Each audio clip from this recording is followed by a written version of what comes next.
салому алайкум тамошобинони азиз. Шахсоне ки айни ҳол ворид шуда истоданд, баъдан тамошо мекунанд, дуруд ба ҳама мегӯям.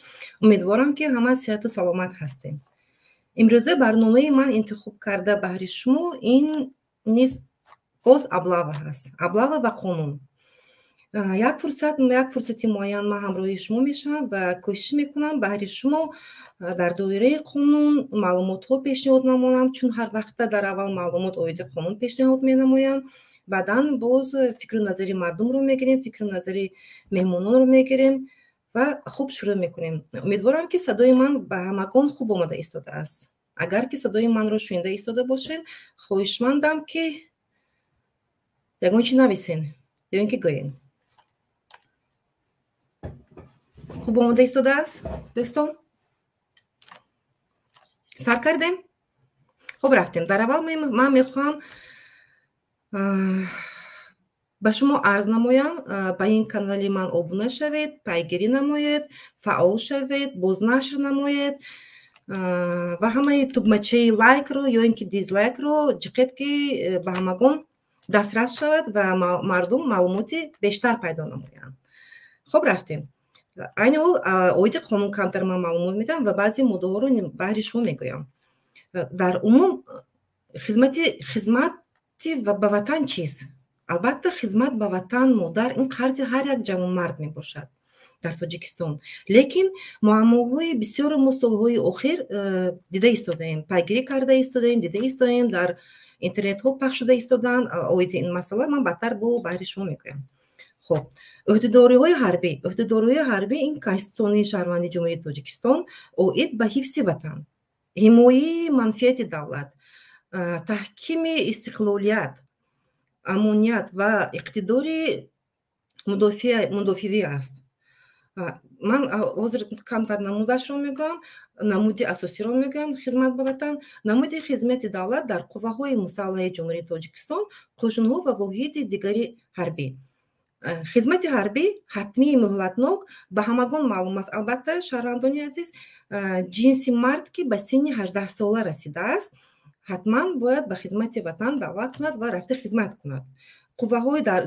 дар қувваҳои мусаллаҳаи Ҷумҳурии Тоҷикистон, қошунҳо ва ҳифзи дигари ҳарбӣ. хуб, принсипҳоро инҷо мегирем. принсипҳои ӯҳдадориҳои ҳарбӣ ва хизмати ҳарбӣ чӣ гуна ҳаст?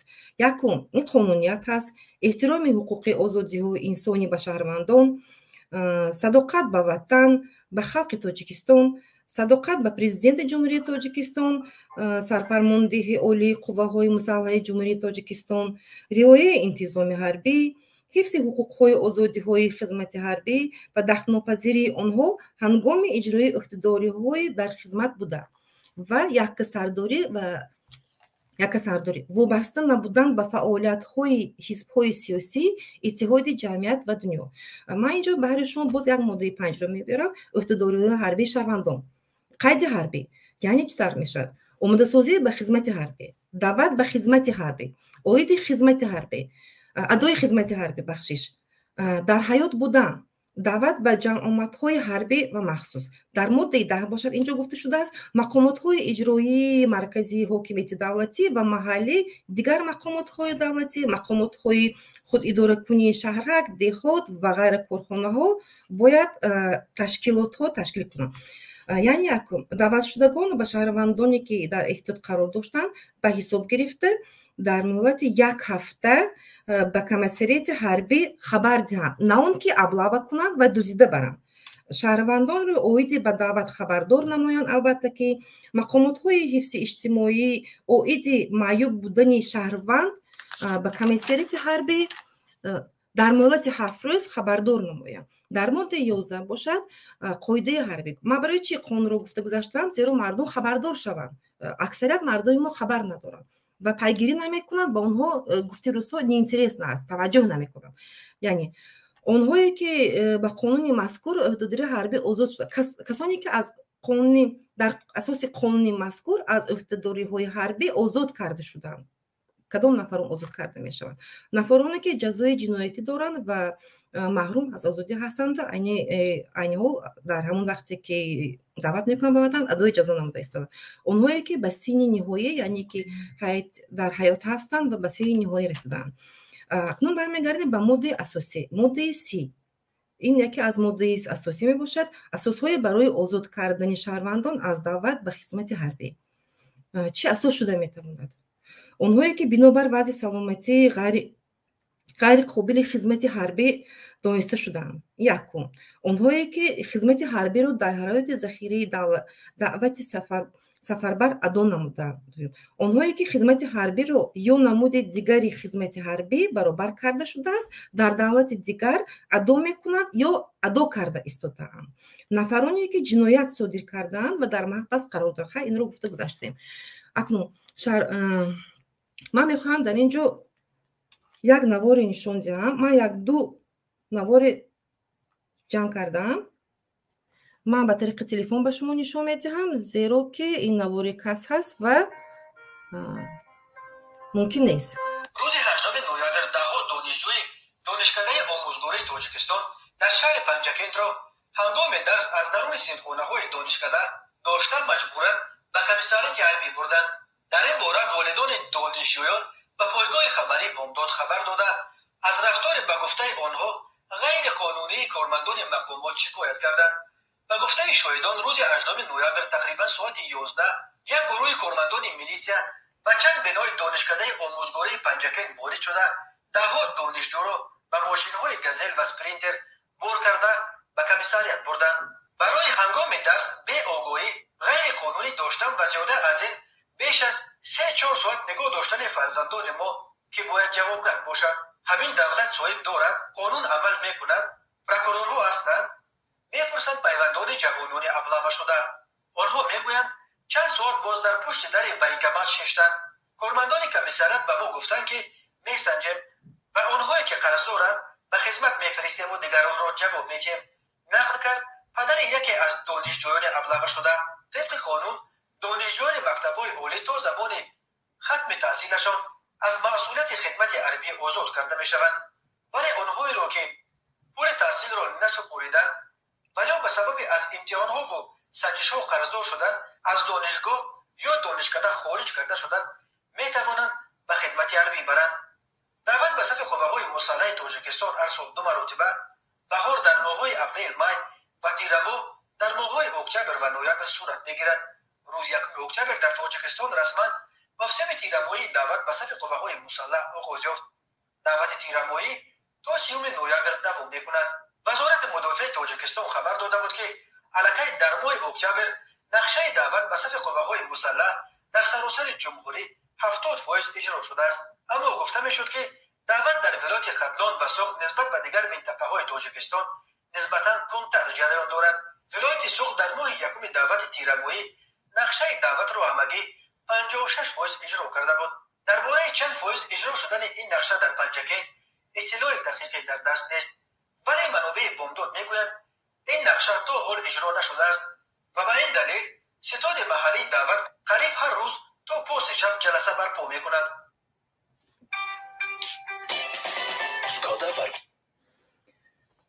خب این معلومات آخرین بود. من باز یک 3-4 معلومات جمع کردم. این معلومات ها همش معلومات های نو هست. برای شما واسه اینجا پیشکش میکنم. یک دقیقه. شهنازه گدایوه این کس ساکن شهر بختر می باشند و پیشتر به وزیر وزارت مدافع جمهوری تاجیکستان مکتوب نوشتند اوید آزاد نمودن برادرشان شهباز گدایوف. شهباز گدایوف این کس یتیم می باشد و یگانه نانآور عائله می باشد.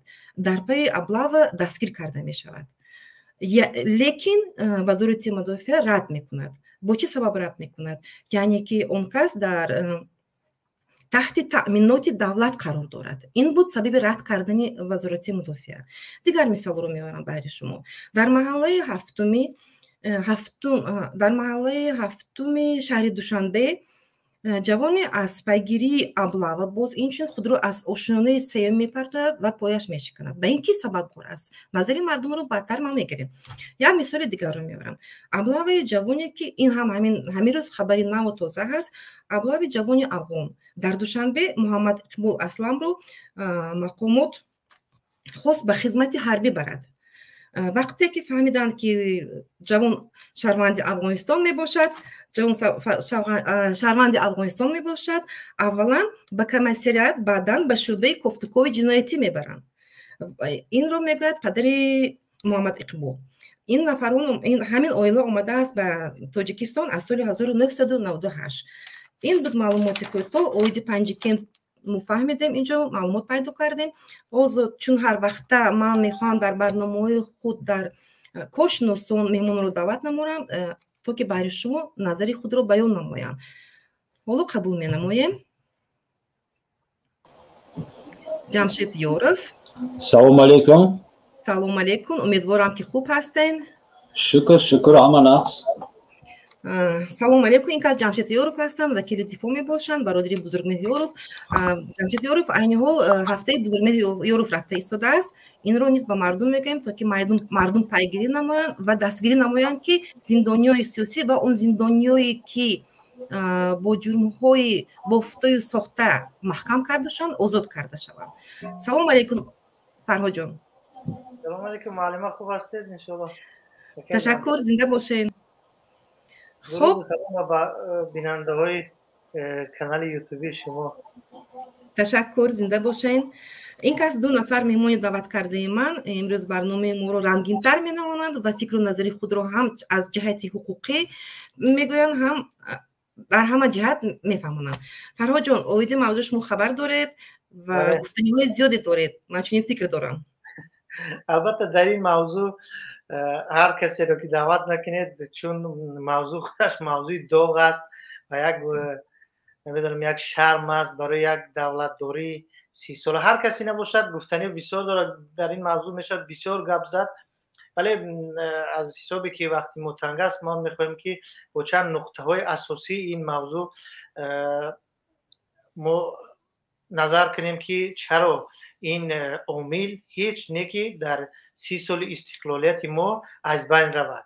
یکم شما که حقوقدان هستید و اکای جمشید حقوقدان است، من مطمئنم که شما طرف حقوقیش باوی حقوقیش میته، چون این از روی قانونگذاری تاجیکستان و غیر قانونی است. یعنی یک نفر رو در کوچه دعوت نمیدونم بعد بازداشت کرده برده به خدمت هر چیزی که اون رو مردم دیگر ابله نام کردن، چون ما به زبان روسی عادت شده است این دیگر همون لقب ابله شده است. بله، آدم دزدی. بله، این آدم ربایی است با شکلی کمی دیگر، ولی به هر حال این کار غیر قانونی است. با این هیچ کس شک ندارد و اون نفرانی که با این کار دست میزنند، یعنی کمیسریت حربی یا که اون بعضی وقت با خود میلیسه ها را میگیرن میبرن، اگر در قشلاق جای ها باشد اوچسکاوی نمیدونم در شهرها با پلیس میروند خانه مردم ابلاغ میکنن یا در کوچه ابلاغ میکنن. حتی گیی هم در اینجا با کارمندان BDI هم خوش هستن، چون من بارها دیدم که ماشین ها رو منع میکنن، از درون ماشین ها جوانان رو به زوری میکشن میگیرن. یعنی این همه غیر قانونی است، در این دیگر شک نیست. من میخوام جنبه اجتماعیش بگم و چند جنبه های دیگه شد. در مسئله در جنبه اجتماعیش یک پدیده ناخوب است، یک پدیده بدی است که بین جوانان خیلی در ذهنیت جوانان خیلی منفی جایگیر شده است. یعنی که هر وقتی که جوان مکتب رو تمام میکند میداند که او باید سن سالش به سن سال خدمت میرسد و باید خدمت برود، خدمت حربی. اون دو راه رو انتخاب میکند، یکی باید یکم دانشگاه داخل شود تا که خدمت حربی نرود، دویمش این فرار از وطن، یعنی میرود به مهاجرت. من نمیگویم که سبب اصلی مهاجرت این خدمت است، ولی در بین جوانان، اکثر جوانانی که من در روسیه همین 20 سال اخیر اقلا دیدم، اکثر جوانانی که میویان روسیه بعد 18 سالگی بعد 17 سالگیشان تا سن 24 25 همین است که ابله است. در سیزن ابله در تاجیکستان هستند و اگر که هم خونه میروند اونا منتظر میشوند که سیزن ابله تمام میشود. خب اون نورماتیوی که برای خدمت حربی است اون طور میشود، کمیسریت حربی دعوت رو میبندد، بعد اونا سفر میکنن به تاجیکستان. متاسفانه این پدیده بسیار پدیده بد است، پدیده ناخوب است و در جامعه هم یک ذهنیت مردم رو خراب میکند، چون پدر و مادر همه وقت در فکر اونن که وقتی پسر رو حتی به درس روان میکنن، نمیدونم به دانشگاه به بزرگ هر کجای روان میکنن، اون تشویش است که خدای نکرده در ابله نکرد. بله. یعنی در جامعه این یک پدیده ناخوب است. این بود جنبه اجتماعیش. اگر که جمشید جنبه حقوقی شرط بیاد، باز من جنبه سیاسی و دیگر جنبه هاشم انشالله ادامه میکنم. بله، این کس بودن فرهاد خدایارف. جمشید جان تشکر فرهاد، بسیار سخنان درست گفته. جنبه حقوقیش خیلی هم ساده و کوتاه است. ببینید نام برنامه چی است؟ ابله و قانون. ابله و قانونی نیست و قانون یگون مناسبت به ابله ندارد. کوتاه گفت برای همین شما رو دعوت نمودم. ببینید ما همیشه همه میدونند، همه جمعیت میدوند که ابله و غیر قانونی است و این را حتی حکومت هم تصدیق کردگی است. باور کنید. ببینید وقتی که ژورنالیستان یگون فعال جامعه یا اینکه در اینترنت یگون نوار اوید ابله و پهن می شود و اگر مراجعت کنم به همون سرداری کمیسریت حربی، به پروکراتور حربی، به یگون مقامات دیگر، در یگون مورد ما ندیدیم که اونها اعتراف کنند که ابله شده است. یعنی که میترسند از همین عمل رو اعتراف کردن، چون که خودشون میدونن که همین عمل یعنی که دزدیده از راه بردن این جنایت است. برای همین اونها یگون جواب نمیگن که این ابله بود.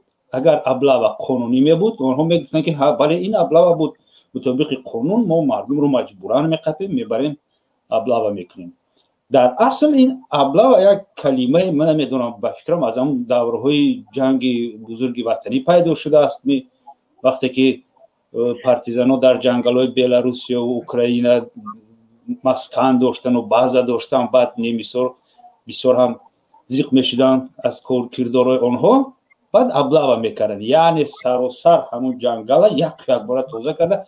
کسی که در آنجا بغیر از حیوان باید بازداشت کرده میشد و به همون کمیسریت پلیس برده میشد و گستاپو. خود معنای ابله چی است؟ بفهمیش شما. با توجیه چی؟ من دو فهمیش میدونم. ابله و از در زبان روسی همین خیلی هست که مثال شکار میکنند.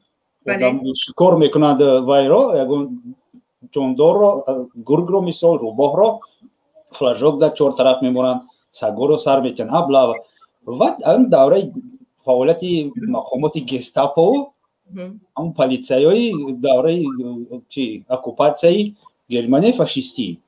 و ببینید چطوری گفتم حکومت هیچ وقت نمیگه که ما همین کارا میکنیم، برای که شرم میدارن از همین کارا اعتراف کردن، یعنی که قبول میکنن که همین غیر قانونی هست.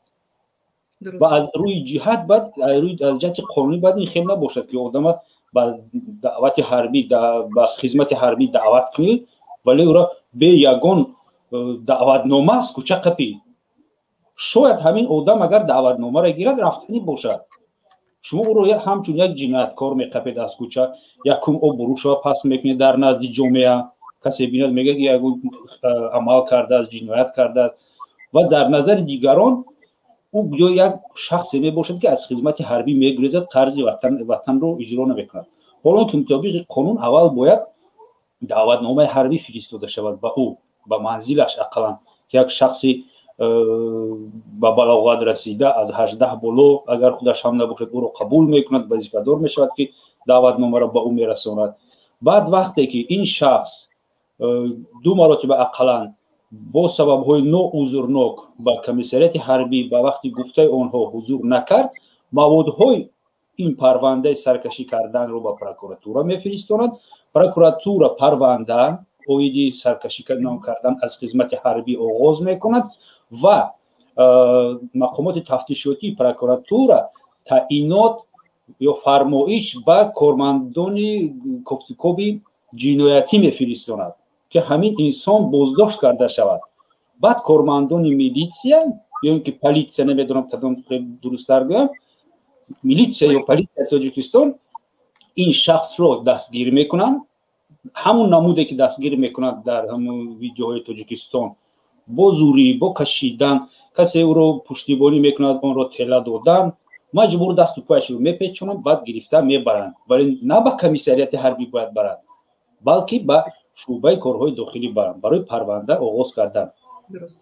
انا این طرزی درستی با خدمت حربی یا جلب کردنی اون شخصی که از خدمت حربی میگریزد. ولی وقتی که انسان دعوتنامه خدمت حربی پویسکا با واینکامات نگرفته است و او رو در کوچه فقط با تشخیصی همین رویکی کدام شخصی که نمیدونیم چی مسئولیت دارد فقط از نمودت میبیند که انا همین آدم میشود، اینو میگیره میبرید. آیا این حجت دارد ندارد اینو دیگر کس در کمیسریات حربی حل میکند. اینجا یک کاری کروپسیونی هست. بسیاری همینا علاقه در رفتی راه از جای بازداشت شده شد تو کمیسریات حربی آزاد میشوند با دادن پوره یا که وعده دادن پوره. قسم دیگری آنها در داخل کمیسریات حربی همین خیلی آزاد میشوند و فقط یک یا دو کس به خدمت حربی میرود. یک راهی کروپسیونی هست که نه مقامات کمیسریات حربی از این دست کشیدنی هست، نه حتی خودی همون نهادهای دولتی حکومت محلی که شخص شد. بله جمشید شده ایستادید؟ کمتر به فکرم اینترنتی منسوس هست لیکن در واقع باز خوب شد. همین بود.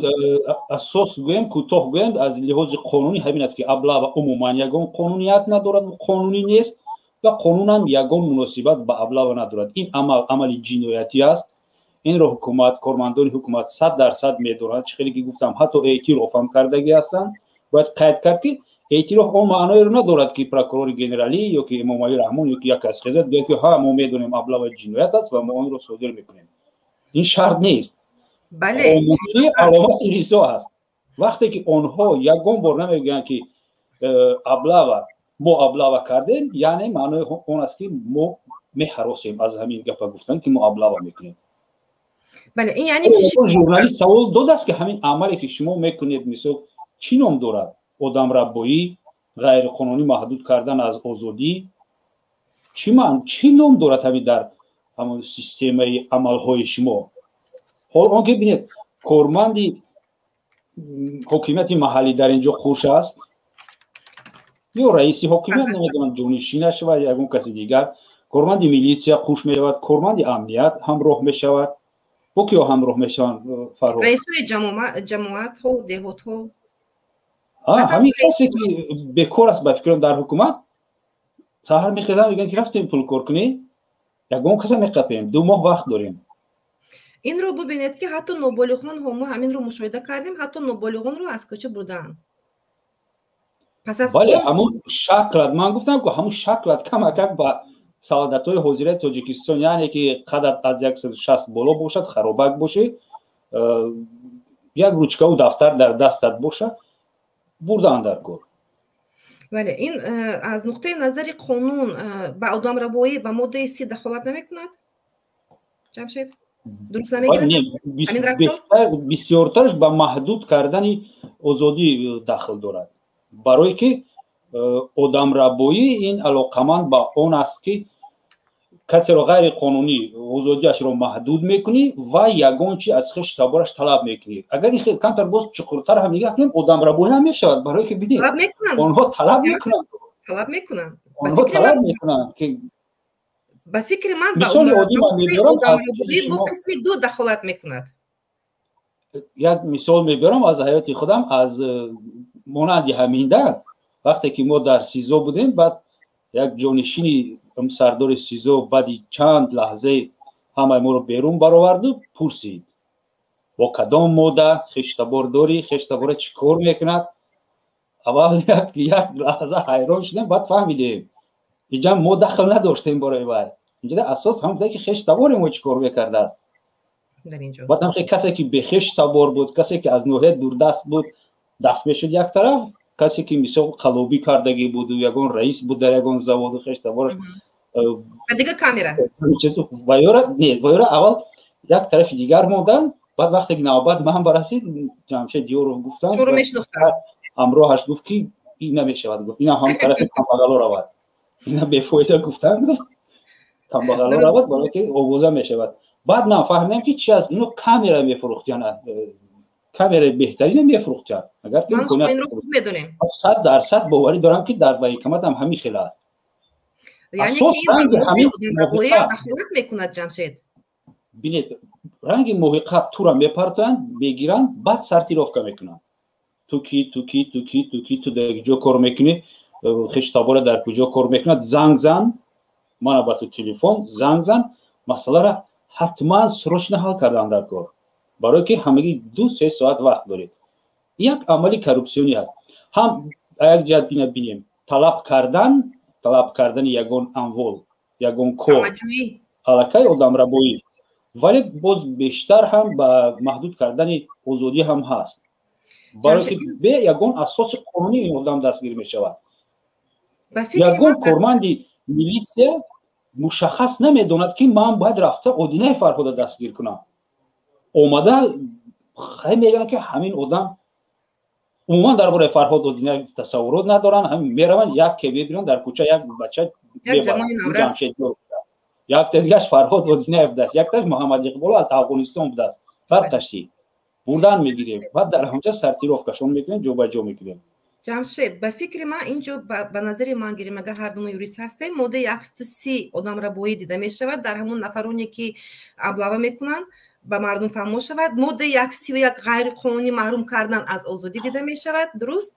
و اینچنین ماده 147 ویرون نمودن دخل ناپذیری منزل زیرو و میدارن زده به خانه شد شب و نیم شب نمیگویم از جوگه خوبش گرفته میبرن، این هم دیده می شود. و ماده 316 برآمدن از حد وکالت های منصبی، این رو ببینید در همه یک رفتاری که نسبت مردم کرده ایستادن و طولهای چندی سال کرده ایستادن، مردم ما میبخشن نمیخوام نسبتشون سخنی چی بگم رفته ایستادیم. 4 ماده در رفتاری همه مشاهده کرده می شود، لیکن من و شما و دیگر جامعه شهروندی یگان مراتب شنیدیم از اینترنت از دیگه جا که نسبت فلان با همین ماده ها ما پرونده جنایتی آغاز نمودیم یا که یگان چهارا دیدیم، یگان جریمهش کردیم حد اقل. من نشنیدم شخصا. بایش فرض میکنیم که ابلاغ از بین رفت، چی فلاکتی می شود در سیستم بانکی و پولی در تاجیکستان؟ یک منبع درآمدی منصبداران از دست می رود. بله اوید این مثلا این خدمت الटरनेटिव्ی چی فایده رسوند؟ اوید این خدمت الटरनेटिव्شون برنامه هم داشتیم. خدمت الटरनेटिव्ی اون است که خوبی هست. من هیچ وقت باوری ندارم که در مدت یک سال همون 25200 سومانی با صرف کرده شود برای یک سعادت توجیه. هیچ باوری من نمی‌بیاد این قدر مبلغ برای یک سعادت نمی‌قدر صرف کرده شود. خب اونها در اونجا گفتن که این فقط نه فقط برای خورد و خوراک و پوشاک و یراق و اسلحه و بعض تأمینات بعض تکنیکی و سوزشواری و اینسون نه که این خیلی نیست. اساساً این یک مبلغی هست که حتما تقسیم کرده می شود، حتما همون بالا بوده ها تقسیم میکنند. حتما در اینجا اگر مقامات کروپسیا سخت کار کنند، اگر اونها هم منفعت دار نباشند سخت کار کنند، باور کنید چقدر تقلب کاری و چقدر جنایت ها در ساحه من همین سپاریدن مبلغ، اضافه نویسی و کیتانس های غیر قانونی و قلبکی فوش کردن ممکن است. چقدر مردم با سپاریدن مثلا 10,000 میتوانند که علاقه گویا حجت گیرن که 25200 سومان سپاریدن. این سوسو نه که کسی همین کارو نمیکند. ببینید درباره ابلاغ توغری گفته، ابلاغ حکومت میدونه غیر قانونی رسما هم گویم اعتراف کرده است، ولی یگون کسی نمیقپن. همین قدر ببینید در ویدیو در اینترنت یک نوار پهن شده، یک ماشین میگذرد، سوی دختر یک گپ میزند، ای دختر تو چه زیبایی، تمام دختر گویا خفه شد، این مردک رو میقپن. حالا که این پسر خیلی با آفریده خداوند یک چیز خوشی خداوند آفریده است، مهر خود را نشان داد که شکری الله خیر خداوند در یک چیز خوش رو آفریده، او آدم خوش رو بگن خوش رو درست این دشنام داده، همون لحظه پگاهش میقپن و فقط گپ گویا پرتفته است. پگاه ما باید میبینیم با دستای بستگی در نزد رسم میگیرن، در ایبس رسم میگیرن که آخر این جنایتکار اشدی نیست که گریزد، چی بابای شما دستایش بستید. این خلق ما اونقدر حقوقی دانش حقوقی کافی ندارن، فکر میکنن آدم کشته است، چیکار کرده است، این خیلی نه که کسی رو تعریف کرده است. این آدم میقپن. وقتی که ابلاغ میشود، صورت و ویدیو ابلاغ پرتفته میشود، نه پگاهش ما میفهمیم، نه 6 ماه پس میفهمیم، نه عموما 10 سال پس نمیفهمیم که این مردم کی بود، برای چی این آدم رو دزدیدن. پگاه من یک گروه جنایتی تشکیل کنم و همین مدت به همین 2 ماه بهار، 2 ماه تیر ماه و شکار آدمام دارم، بای بچه ها رو مثال میدوزم، یگان کسی چی نمیگه، ابلا میگم تمام میگیرم میبرم شده پدلاق میپرتم، از خیش تبرش پول طلب میکنم. من دویمش میگیرمش چوکش میکنم، دلش گرشه در یخ جو میکنم، ترانسپلانتاسیا ارگانو، یعنی که دلش گرشه با اسرائیل یا گنج دیگر میفروشم. کی گارانتی میتید، کی کفالت میتید که همین آدمانی که بازداشت کرده بشوند نه پدولی خیروگی میروند و نه میدونم نه یگان پدولی دیگر برای طلبی مبلغ. حکومت یگان وای نمیکند، یگان تفتیشات نمیبرد، کفالت نمیتید، کفالت هم داده نمیتواند، تفتیشات نمیبرد. خیلی که محمد اقبال و بچه افغان رو بردن اول به شعبه جنایتی، درست؟ با کمیسریت برای چی؟ و بچه رو به شعبه جنایتی بردن، تفتیشات های جنایتی. اینجا باید رشوه هیچ چی گفته نمیشود. این مقامات های ما عموما از روی یک نرم و معیار قانونی کار نمیکنند. آخه ما نمیتونیم پیشگویی کردن. ما میتونیم پیشگویی کنیم که کی مهتاب آفتاب رو میگیرد انیق، ولی که ما نمیتونیم پیشگویی کنیم که کمیسریت حربی چی کار میکند و یا که شعبه کارهای داخلی ناحیه سینا پگاه چی کار میکنند اگر یک کسی رو بازداشت کردن. شاید بخشش معلومه. ما اگر که اجازه بدید همین سبب‌هاش چرا ابلاغ میکنن، مقصد کمیسریت حربی چرا شروع میکنه در همین 2 ماهی که دعوت به خدمت حربی میشود شروع میشود ابلاغ میکنن، یعنی سبب‌هاش در چیست؟ یعنی جوانان تاجیک به خدمت نمیروند، یعنی نمیرسد از کار، یا فقط همون به خاطر پول کار کردن در همین 2 ماهی، چون همه میدونید که معاش کارمندان کمیسریت حربی اونقدر بلند نیست، همین 2000 تومان است، بسیار باشد اگر. و معلوم است که در زندگی تاجیک یک تاجیکستانی البته این نمیرسد و اونا مجبور میشوند شروع کنن دست به همین جنایت ها بزنن. خب دیگر جنبه یک جنبهش همین است که فساد است، به خاطر پورا گرفتن پول کار کردن 2 ماه استفاده میارن، فقط به خاطر همون در کمیسریت حربی کار میکنن، اونو سبب اساسی فقط میکنن همون معاش کم رو. و سبب دیگه‌ش این است که جوانان به خدمت نمیروند، اونا مجبور میشن که برای ابلاغ کنن، یعنی شکار کنن، شکاری سربازان شکار کنن، چون وقت کم میموند بسیار وقت اون یک عددی معین دارن که باید پر کرده شود، یعنی و این شخصا باید که با سلطنت تامین کرده شود و اونو کمیسریت حربی از عهدهش نمیبرد، به خاطر این ابلاغ میکنن. خب این همین 2 سبب داره، 2 سبب اساسی است. یعنی اگر که ما جنبه کارمندان کمیسریت حربی را بگیریم این معلوم است دیگر اونو روشن است، ولی برگردیم به مردم، به جوانان. چرا جوانان ما یا که پدر و مادر حاضر راضی نیست که پسرش با 2 سال برود در علم خدمت کنه؟ چرا اون مادر پدر راضی است که به یک کشور دور سرما خنک، یعنی بررسی به تمام یعنی با تمام ولایت ها و منطقه‌های روسیه اگر نگاه کنید جوانان تاجیک از ابلاغ گرفتگی ها هستند از خدمت حربی، ولی چرا اونو پدر مادر راضی است که برای در روسیه باشد ولی در تاجیکستان در نزد خودش برای مثال هر کجایش که نباشد اون خاروق است اون بدون ولایت سوخت است از این طرف 400 500 کیلومتر راه است میتواند هر وقتی بخواهد برای پسرش خبر بگیرد ولی راضی نیست نمیموند میگه برای روسیه کار کنی یا که پولی کلان میتید دانشگاه داخل میکند فقط به خاطر اون که خدمت نروند. سبب این رو ببینین که جوانان ما عین حال عذاب و عقوبت در روسیه بودن رو مهاجرت رو به گردن گرفته ایستادن لیکن به خدمت رفتن رو گرفتن. یکی از سبب‌های اون من چنین می‌بینم که ابلاغ رو یک طرف اگر مونه یکی از در خود همون کمیسریت حربی یا اینکه در قسم‌های حربی اونها شدیداً لطکوب میشوند عذاب و شکنجه حتی مشاهده کرده استیم چقدر مرده ایستادن در پی لطکوب شکنجه. سبب‌های اینجا خیلی سبب‌های بسیار دارد. من بچه‌ام باید چند سبب دیگرش هم بدونم. خیلی بفرمایید.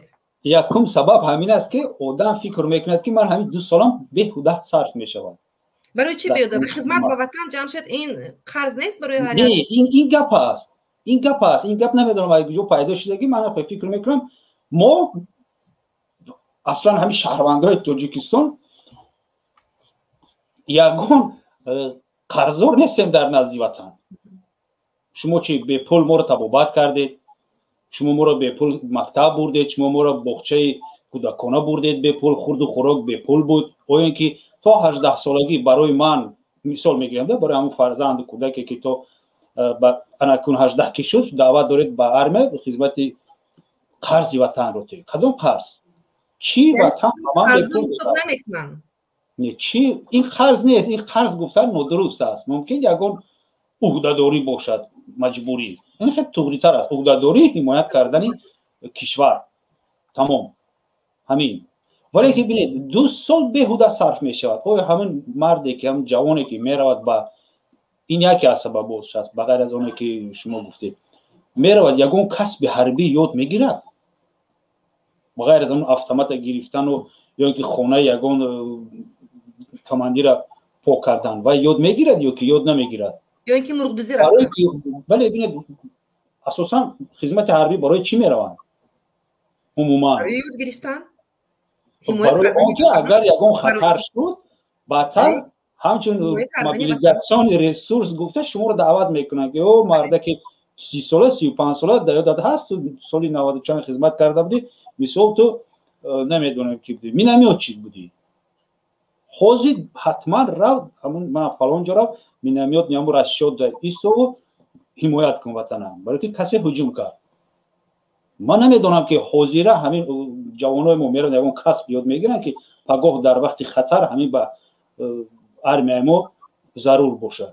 دیمش بی فایده صرف کردن همین وقت از اون خوبتر که من روم در روسیه پول کار کنم اویلم تامین کنم نسبت به اونی که من روم من یک از زند و عذاب کرد و خراب مورم. ببینید همین وقتی قسم یاد کنیم و بسیار همون ویدیوها و صورت‌ها میبینیم از صفحه هم سعادت‌ها من نمیبینم یگان سعادت و سربازی که تن و توش داشته باشه اگر از کماندیر و گنرالای شکمدار همه خراب. من نمیدونم اینو پگاه یک ضروریت شود اینو چه خیلی باید میکنم یک خنوکی شود چرا یک میکنم آدمی که یک روغن دارد گرمی طاقت کرده خنوکی طاقت کرده میتونه یک قوت دارد برای دویدن و 3-4 روز آب و نان نخوردن اینو بیچاره همین نمیدونم در کدام حالت هستن.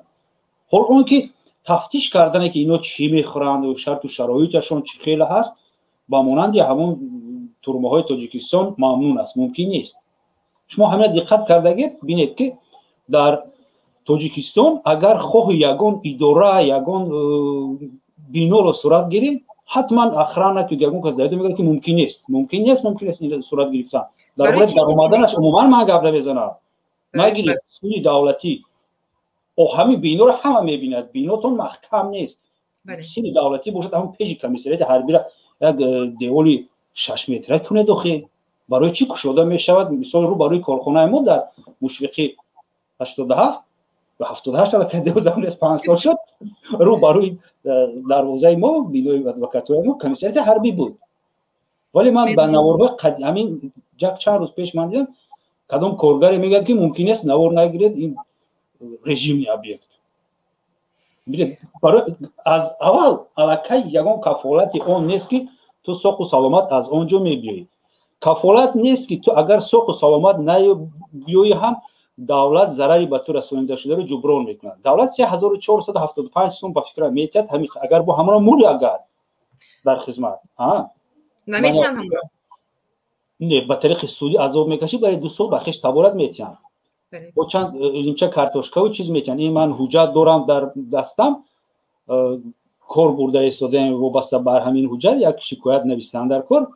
این حال خیلی نمیگم که برای که اجازتی فوش کردنش نیست ولی من همین رو خوندم حیران شدم. در خدمت حربی فرزندشون وفات میکند اینو تقریبا 4 سال فقط دعوا دارن که جبران پولی رو تیر برای با آنها بندر کنه. یک پرینسیپ است. پرینسیپ دیگر خسته میشون. قرض دولت گفته پسرمون رو برده ولی مردهشو آورده. چیش خیلی شد گفته که خودش کرد. وقتی گفتیم ضرر جبران 3400 چند سومانی برای دفن کردن میتن باز 2 لیمچه کارتوشکا و بودرینگ کارتوشکا و پیاز همین خیلی چیزا. یکی از سبب‌هایی که اساس جوانان سرکشی کرده استن این مرده کفالت نیست که مردن و صرف کردنی هم 2 سال حیات است. آیدی آن که این قرض است من قرض حساب نمیکنم. این فکر شخصی من از کسی من خواهی وطن و ملت هم گفتن گیرد آزادی بیان است. قرضدار آدم میباشد که از یک کسی چی گرفته باشد دولت به تو داده باشد من میتونم. ببینید ندیدم یگان پسر رئیس رفته خدمت کرده باشند. حال آنکه امتیازهای ویا از ما هم بسیارتر از زندگی آنها زیادتر است. آنها از منبع‌های دولتی بسیارتر استفاده میبرند. من که دهقان هستم از هر تا بگو در کلخوزآباد مثال کارتوشکا تربوز پروری میکنم و عذاب میکشم. من قرضدار میشدم و یکی در دوشنبه در نمیدونم 20 اتجاه زندگی میکنه و قرضدار نبوده است. من میرفتم حمایت میکردم وطن رو. اینا در نخونک وطن میگن نه که وطن نیست. اصلا ما رو حمایت کن میگن. ما رو حمایت کن. زواد من رو حمایت کن. فابریکای من رو حمایت کن. بویگری من رو حمایت کن که یگان اجنبی و خارجی اومده هجوم نکند. و ما همین رو یک ایدئولوژی در شما پهن میکنیم. وطنتون من، مادرتون من، خیلی که همه میدونم پدر کیست اعلام شده است. همین بود گپی من. جمشید این رو ببینید که همین خدمت الترناتیو یعنی که تغییراتی که در آوردن اگر اهمیت دین اینا بسیار مردم وجود فهمیدن همین هم به چی شد به خاطر کمبغل باز میرد خدمت میکند یعنی که نفرانی که دارا هستن خدمت نمیکنن. درست این هم به ضرر مردم عادی شد. ببینید یعنی که بوی میگوید که من از وطن 22500 سومون قرضدار بودم همون من میتیم نه که وطن رو من حمایت نمیکنم. پگاه وقتی که جنگ میشه چخلی که درباره رشوت و مینامیات گفتیم من یک آدمی بیکاره من حتی افتمت قپیده نمیتونم. از من یگان فایده نیست. من بوی بچه ها نه که از من یگان فایده نیست. اقلا همون کارتوشکا پوست کردن و در کوخنی کار کردن همون رو اقلا یک ماهی مجبور برای یاد شما که همین کارتوشکا پوست کنی یاد گیرید او خود پذیر برای کسی که شما را حمایت میکنه برای حمایت کردن وطن میروند با مبلغ برای خریدن وای طرف پگاه جنگ میشود مبلغ خطی شما دشمن میزنید با 25000 میتید میگید که حقیق گردید دورتر روین با ما هجوم نکنید. متاسفانه خیلی مشکل است. معماهای زیادی دارد. جمشید بیاید گوش کنیم از این رو کنی از این چی میگوین؟ بله شما وقت دارین ولی من میدونم شما وقت دارید. سلامت باشید. تشکر زیاد. فرمایید قبول میکنیم بعدا باز بفرمایید. عذر زیاد که گپ شما را قطع کنم برادر یاروف. واقعا مسئله ابله و مسئله است که باید این مسئله را باید کسایی که در داخل وطن فعال جامعه باید این را بحث کنند در چنین یک افیرو. بسیار سوال هستند از طرف کمیسریت حربی باید این سوال جواب بگردونند اما متاسفانه نیست. متاسفانه امروز ما در حالت قرار داریم که هر کسی که مسئول همون بخش است اون امروز گوشا را تای توخی کردگی دیگه مجبوریم که از هر موضوع و هر چیز ما افیر ببریم تا که حداقل یک ابراز اندیشه کنند. این کارا برای در کدام صورت در کی صورت میگیره؟ در صورتی که انسان ها اشخاصی مثلا کسایی که در خارج زندگی میکنن میگن که کسایی که در داخل وطن هستن از درد جامعه میگن، مثلا ژورنالیست‌ها و کسای فعال جامعه و اینا دسترسی ندارن برای همون خبر پهن کردن و ما یک چی میگیم و حکومت در عوضش یک جواب مینویسه یا که یک ردیه مینویسه یا که یک ابراز اندیشه میکنه و پوزیسیون خودش معلوم میکنه و باز اونها میگیریم قیاس میکنیم. واقعیت ندارد میگه. بله، بعد میگیریم قیاسش میکنیم تا حد میایه که بعد دیگر با تحقیر کردن با سنگ زدن از این طرف و طرف این طرف اون طرف میرسه.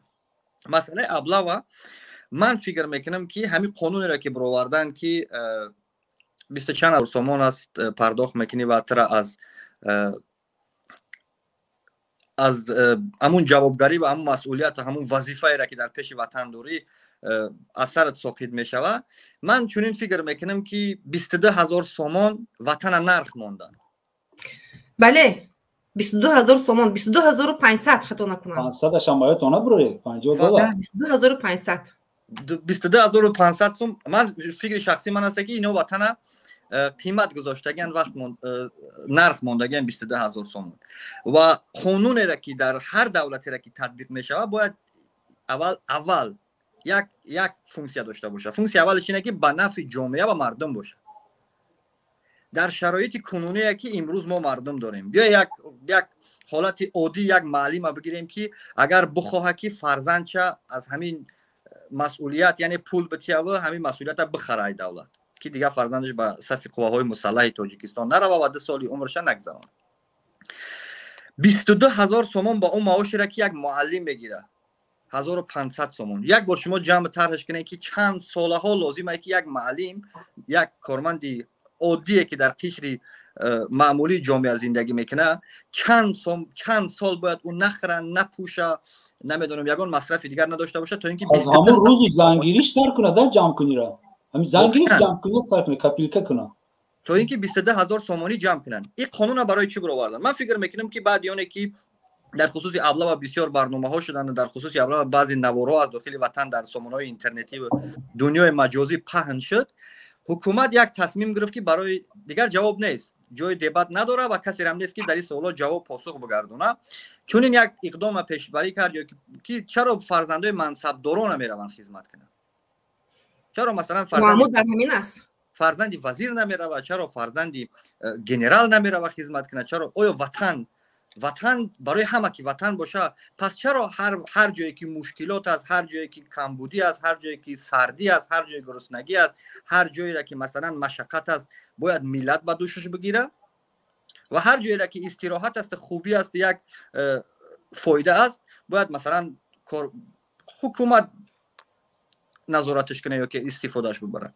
به همون خاطر سبب شد همین چیز که حکومت قانون برآورد که با مبلغی با پرداخت نمودن 22,000 سومانی این یک مبلغی واقعا هم برای یک شهروند عادی که در جمهوری تاجیکستان در سطح حکومت کار میکنه اگر هیچ اصلا شاید دکتر باشه هر کاری نباشه جمع کردن 22,000 سومان این یک پولی هنگفت است. مسئله اول. مسئله دوم چرا باید ما یک چیز باید فکر کنیم که شما گم شده از اکران.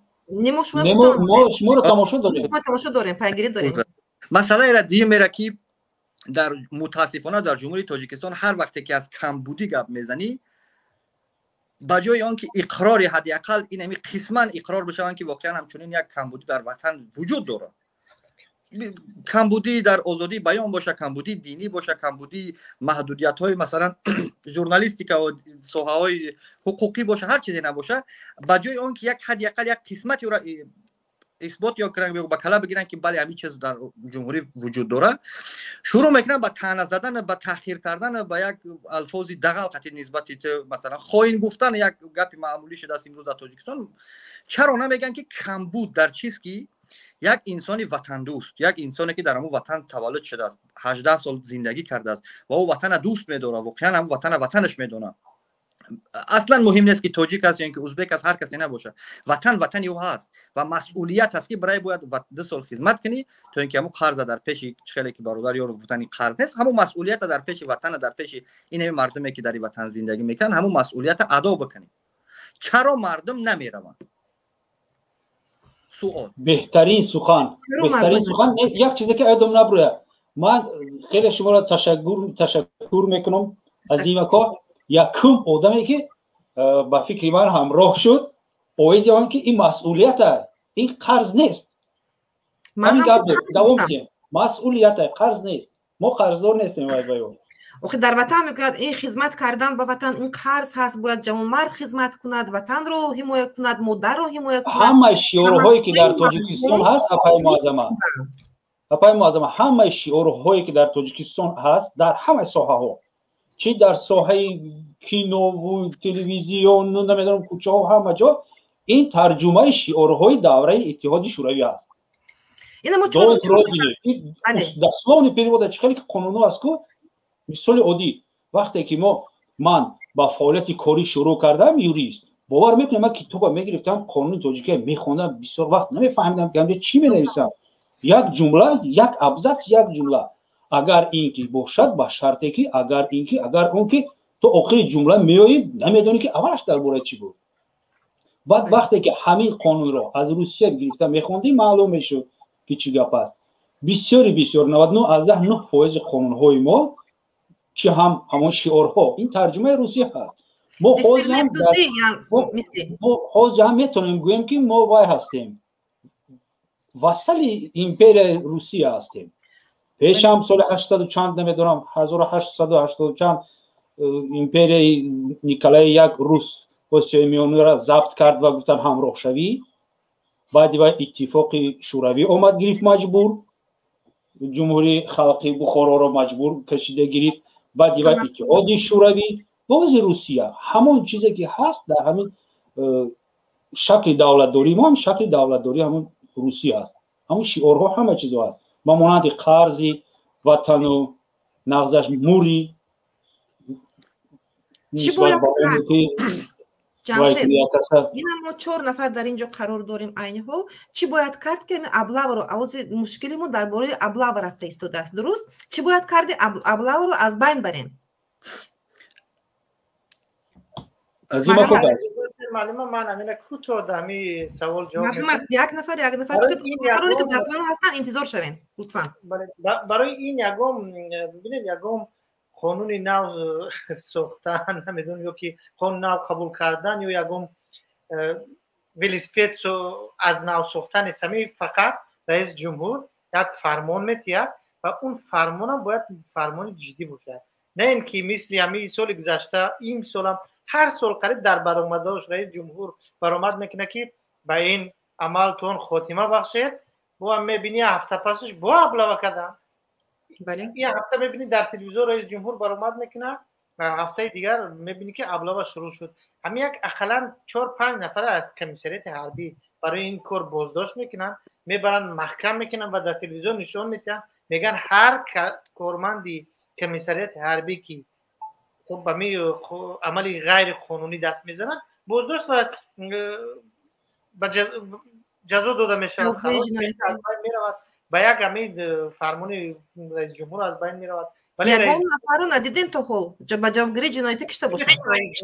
با این چیز آماده نیست، چون میدونن که تاجیکستانی ما در همین 30 سال ما نتونستیم یک جامعه بسازیم که جوانان ما همین وطنی را که این قدر ما تعریف میکنیم میدونیم بهشتی روی زمین و فلان و بهمدان میگیم و پیشوای ملت، یگام دیگر نامی نموند که برای پرزیدنت نام مونارخی دیگر تخلص نموند، همش گذاشتن وقتی همون پیش از اون که نامی پرزیدنت میخونی تو او تخلصاتش میخونی دیگر خیلی وقت میگذره. آخر ببینید اگر در تاجیکستان اگر بخواهند باید اول وطن بسازن، اول ما رو ملت بسازن، ولی در این 30 سال ما نه وطن ساخته تونستیم نه ملت. ما قانون اصلا نداریم. کدام قانون های تاجیکستان رو میبینید که رعایت شده باشید من امروز یک نوار تماشا کردم درباره منزلی شهروندان رو از دوشنبه میگیرن. اگر کدام همین بخشی همین قانون تاجیکستان رو نگاه نکنی، اگر در اون کمبودی هست، در اون قانون ویران کنی هست، یعنی افیورا هست، کروپسی هست، همش هست. یعنی ما تا حال نه قانونگذاری درست داریم، نه چون مفهوم وطنداری را فهمیدیم، نه ما یک ملتی درست شدیم در همین 30 سال که حکومتش رحمان از عهده همین کار نبود. خب بسیار بهانه میکنن که 10 سال اول تا سال 98 ما جنگ داشتیم. خب بگذار ما تا سال 98 میگذاریم، از سال 2000 این سیشه میگیریم، 21 سال شد. او یک حکومت در 21 سال نمیتونست که این رو همین ابلاغ رو از بین برد. وقتی ما استودنت بودیم سال 93 همین ابلاغ بود، کمتر بود. فرزندای ما شده است 20 ساله، یعنی خیلی هم همین ابلاغ هست. نه در من در روسیه زندگی کردم 20 سال، فرزندای ما در روسیه کلان شدن، هم شهروندی روسیه دارن هم شهروندی تاجیکستان. من همین 2 سال پیش که در روسیه بودم پرسیدم که چون پسر کلانی وقتی خدمت چی کار میکنی؟ در تاجیکستان میری و خدمت میکنی و که در روسیه؟ نه من اومدم که در روسیه خدمت کنم، پرابلم من نیست، ولی تاجیکستان حتی رفتن نمیخوام تاجیکستان، نه اون که خدمت کردن. من نمیدونم اون وطنی که برای ما قدر دارد، اون مهاجرانی که فرزنداشون در روسیه و در دیگر کشور و کلان شدن دیگر اون فراموش کردن حکومت دارن که فرزندان مهاجران میان در تاجیکستان خدمت میکنن. نه دیگر در روسیه کلان شده است، چرا باید در تاجیکستان خدمت کنه؟ شما پیشتر گفتین که فرهاد، شما بخشش سخنتون بود، پیشتر گفتین که رئیس جمهور باید فرمان براید، درست فرمان جدی‌تر براید که همین نفرانی که من این رو همچون آدم ربایی میفهمم، ابلاغ همچون آدم ربایی اونها جزا داده شود. لیکن این رو ببینید فرهاد، رئیس جمهور فرمانهای بسیار میبراید، فساد نشود، رشوه نگیرین، زن دویم نگیرین و دیگه غیره. لیکن شما باوری دارید که این فرمانی که میبرد نسبتی ابلاغ همین اجرا میشود؟ نه چون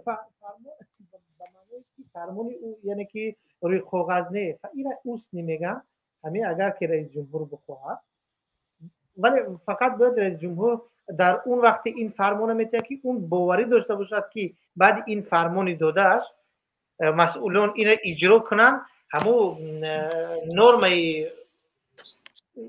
خدمت رسول به خدمت میگیره اسکر بچه‌ها پر میشود، خود در اون حالت میتونن، ولی میدونن که این نورماتیو پر نمیشه و میدونن که نمیرسه و مجبورن که ابلاغ کنن، دیگر علاج نداره. وگرنه چی از شرمندگی مگر نیست که یک شهروند افغانستان شما برید ابلاغ کنید، این دیگه از شرمندگی زیاد نمیشه. ما همین سال در مرز با قرقیزستان مشکلی داشتیم با همسایه کشور ما با قرقیزستان. من چند نوار را دیدم، اون بیچاره سالدتای همین لاغر ما باور کنید بالای همون بهتر بالای بهتر در اومدن نمیتونن، یک قطعه تیره باید بالای بهتر میونه که داخل بهتر بمونه، همون زورش نمیرسه، به زور هم میگردن. یک موزه وزبین از خودش وزبین‌تر، از رزمیر پشت چند کلانتر، همین 2-3 رزمیر کلانتر توپ راه گشتنش هم معلوم نیست، بالا دویدنش بیشتر. این شرمندگی است. چرا در قرقیزستان ابلاغ نیست؟ چرا در ازبکستان ابلاغ نیست؟ من امریکا و دیگر نمیگم، دیگر روسیه نمیگم، چرا در همسایه کشورهای ما نیست ابلاغ؟ چرا ترتیبات نمیکنه برای من چون حساب میکنم برای ابلاغ رو از بین بردن باید ترتیبات اول در داخل خود قسم‌های حربی باشد، کشتار نشود. لطفاً خیلی دیدافشین اثر بود، لیکن تا این درجه نبود. در دوره شوروی هم بود، قرار داشت، لیکن تا این درجه نبود. مسئله دیدافشین را معلومه روسیه بسیار خوب حل کرد. مسئله دیدافشین را خدمت حربی را 1 ساله کرد، مسئله دیدافشین از بین رفت دیگه. در روسیه دیدافشین نیست، خدمت حربی را 1 ساله کردن. همون عسکر بچه که شما در 2 سال اون رو خدمت حربی را یاد میتید، نمیدونم پروندن تیر پروندن، اون در 1 سال هم یاد میگیره. چون خدمت های ما 6 ماه اوچپکه است، 1.5 سال دیگهش همین رنگ غلام سعادت استفاده میبرد.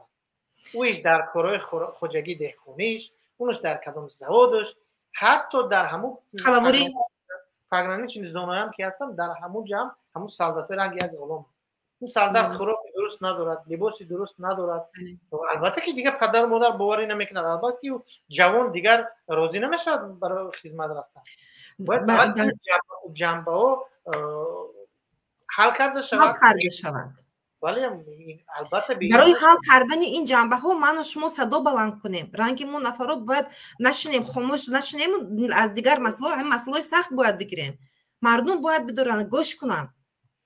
من اگر همین مسئله ابله را باور کنید معلومه خیلی که مردم یعنی الیت در مسئله خانه استاد صدرالدین عینی برخستن یکشیدن، اگر که همین مسئله هر مسئله که نباشد، اگر چی مسئله زندانیای سیاسی است، چی مسئله ابله است، هر مسئله نباشد، اگر همین خیلی ما هم یک جای خیزیم حکومت عقب میرسه و خاتمه میبخشد. واقعا بله ویران نکردن. تاثیر فعالان جامعه بسیار است. بله خیلی عنیات بسیار است ایستاده است. بله از اینجا بفرمایید گفتین داشته باشین. در پایان با انتظار هستن جمشید تا اینجا هستن. نروید اینجا نفرای دیگه در پایان انتظار شوید. برادر جمشید اگر بالا بیارین یارو فهم یک بله یک دقیقه راپروس میکنم منم نه من متاسفانه مرا زنگ زدن از چیز پرید از افیر شما برآمد. برادر فرهاد پیشنهادی را که برادر فرهاد کردین واقعا هم یک چیز دیگه نقطه عجایب، یک همین افیری که شما تشکیل کردگی بسیار هم یک فرمتش عجایب، چون این یک فرمت تو امروز در فضای مجازی نیست. اینکه ما فقط در خصوص کمبودی میگیم و تنقید تحقیر میکنیم تو جایی را. بله کمبودی را میگیم، تنقید میکنیم کمبودی را و تحقیر میکنیم و از همه مهمترین چیز با فکر میکنیم که امروز در فضای مجازی کسایی را که به مسائل سیاسی و مسائل اجتماعی، مسائل فرهنگی و به هر مسائلی که دست میزنن یا که در خصوصشون گپ میزنن یک نکته هم علاوه کنید خواهش میکنم. سبب شما هم پیشنهاد کنید، ابراز اندیشه فکرتون بگید که چی باید کرد. ما پیشنهاد کرده ایستادیم، روی حل رو گفته ایستادیم. بله من دارم پیشنهاد. من چی پیشنهاد دارم برای از بین بردن اینمی ابله این مشکلاتی را که امروز ما در تاجیکستان داریم، یعنی که به صف قواهای مسلح تاجیکستان شامل نشدن مردمی عادی که تو 18 سالن اختیاری. در بعضی دولت ها مردم نوبت میستند تو اینکه برن به خدمت حربی. اختیاریه، یعنی خدمت حربی یک مسئولیت هست، اما در برابر مسئولیت بدنش باید انسان خودش احساس مسئولیت کنه و اختیاری بره و همون 2 سال خدمتش ادا کنه. اولین مشکلی را که ما داریم، هر وقتی که همین بودجه کشور پارلمان تصمیم میگیره که در کجا چقدر مبلغش تقسیم کنیم، هر سال میبره منتشر میشه از سامانه‌های از یا پلوس اینا میبرنش اولین شده جمهوریت اینا. اولین چیزی را که ما مشاهده میکنیم واقعا هم یک پولی کلان در قسم‌های حربی جدا میشه. در همین برای مدافعه بسیار هم یک مبلغ هنگوف جدا میشه، یک پولی خوب جدا میشه. اولین پیشنهادی را که من دارم از شهرهای بزرگ، مثلا از شهر دوشنبه، در شهر دوشنبه ما چند قسم‌های حربی داریم که از کمیته امنیت دولتی ملیش باشه، که از دیگر ساختارهای قدرتی. در مثلا ناحیه رودکی من بعضی کوچه ها و بعضی خیابان ها و بعضی قشلاق های هستن که 3 تا 4 تا قسم حربی است. همین قسم های حربی که در داخل شهرهای بزرگن. یک سوال، همینا چی فونکسی را اجرا میکنن در شهر دوشنبه؟ اداره دولتی رو در وقت لازمه با همین مهلت اپراتیوی میتونن حمایت کنن. یک قصر پرزیدنت حمایت میکنن، ایرپورت، پوچتا، موست، بخشش موست نیست، این هم دوره ریولوسیون دادم رسید از لنین، یکم پوچتا رو گیرید گفته است، تلگراف رو گیرید، موستا رو ویران کنید و دواریتسو رو گیرید. در دوشنبه همین است، نیک در دیگه جو نمیدونم برای چی.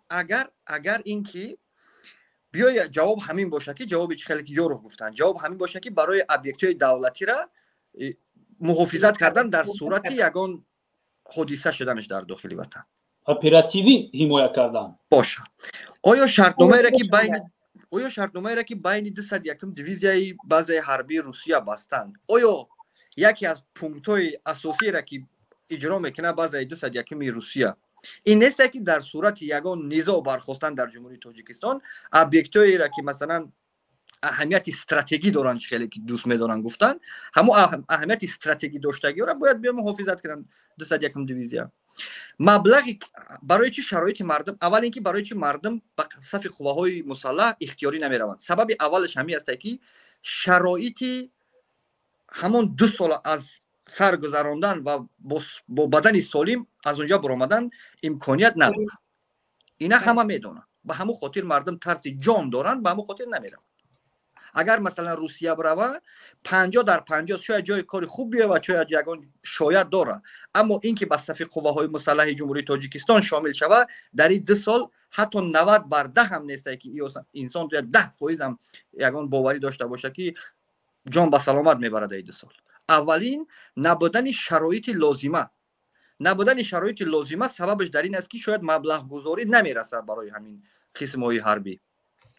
اگر که مبلغ گذاری نمیرسه، مبلغ گذاری کشور نمیرسه، آیا نمیتونه که همین قسم‌های حربی را که در شهرهای بزرگ 5 تا 6 تا 7 تا از شهر دوشنبه یک قدم بیرون 5 6 تا از ناحیه رودکی 5 6 تا سمت مثلا 46 میکرورایون پایان برای 5 6 تا قسم‌های حربی، همین قسم‌های حربی را بسته کنن و همین مبلغی را که امروز همون مبلغی را که مجلس عالی مجلس نمایندگان که پارلمان پیش بینی میکنه هر سال همین مبلغ روانه کرده شود برای آنکه زندگی و معیشی و نمیفهمم یک حالت لباس سانیتری و مثلا چیزایی که در سرحد از همه جای مهم 1400 کیلومتر ما سرحد داریم و در همین 1400 کیلومتر رحمت باید بگیم فدراسیون روسیه را و زمان شوروی را که همون سرحد مثلا کمینداتور زمانش بودن، زستاوا بودن که ایش بهش علاقمندی داره و امروز در دست قسم‌های حربی در دست حکومت دنیا که نظام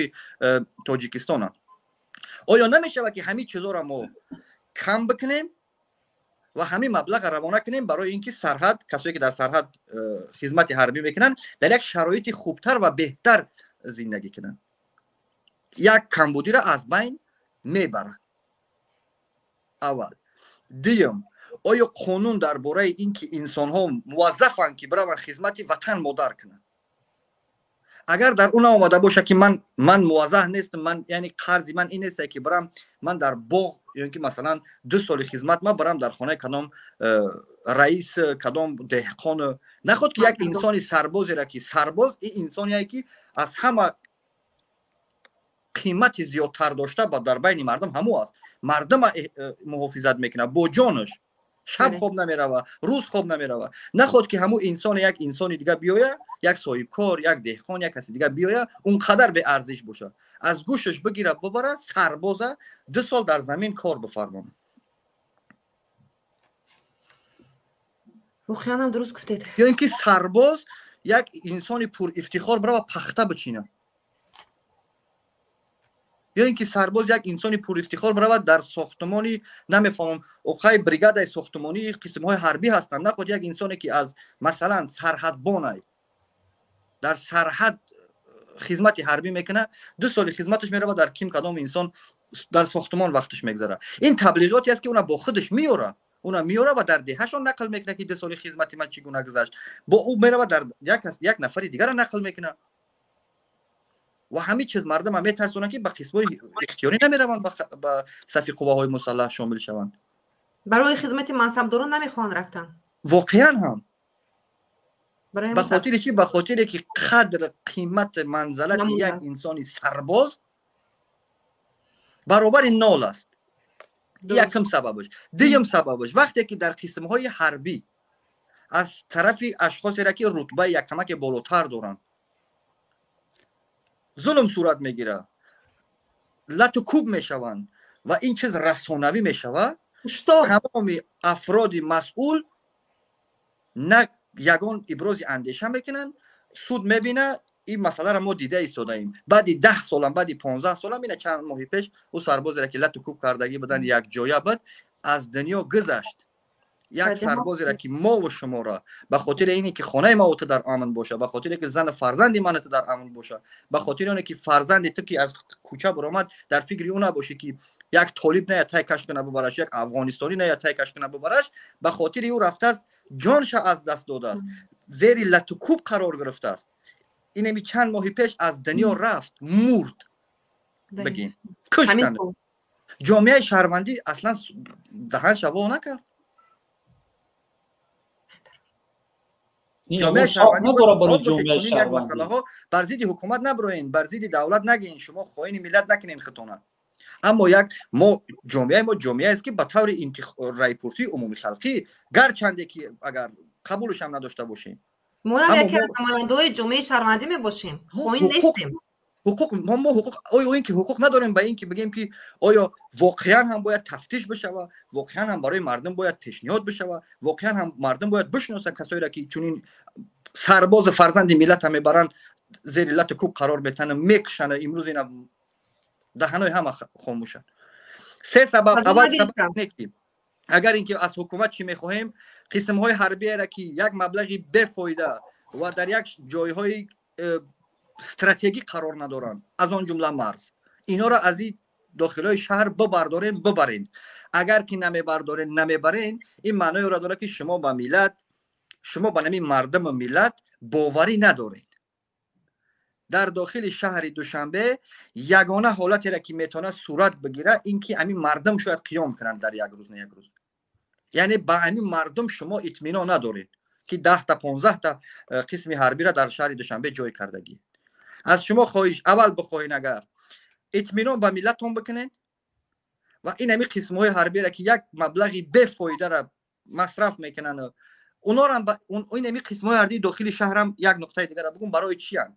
برای کسایی را که نمیخواهند مثلا در مرغاب، ناحیه مرغاب خدمت کنند، در ناحیه اشکاشیم خدمت کنند، در منطقه‌های سرد از لحاظ اینفراستراکچور نه اونقدر خوبی کشور خدمت کنند، مبلغ میتین، پول میتین تا اینکه در همین قسم‌های حربی داخل شهر بمانند. این هم یک نقطه یک راه پول کار کردن است. یک رئیس فرزند رئیس محله را که مجبور کردن یک اون پول میتین میاد در شهر دوشنبه میرود 2 سال 3 سال سود عالی را قلاوری میکنه، یک هفته در کتفش میره خونش بعد 2 سال. اینا یک جنبه درآمدی حکومت است. اگر میخواهین قسم‌های حربی را بسته کنین از داخل شهر، از جایی را که لازمه نیستن و همین مبلغ را روانه کنیم تا اینکه زندگی شرط و شرایط در سرحدها خوبتر شود و این پایین میاره سطحی همون طلباتی را که شما باید مثلا 25,000 سرباز نورس ببرین به صف قواهای مسلح، 15,000 میبرین، شرایطشون خوب میشه و مردم اختیاری میروند. یک پیشنهادی من بود. تشکر زیاد. پیشنهاد بهترین ورید میشویم به استودیو.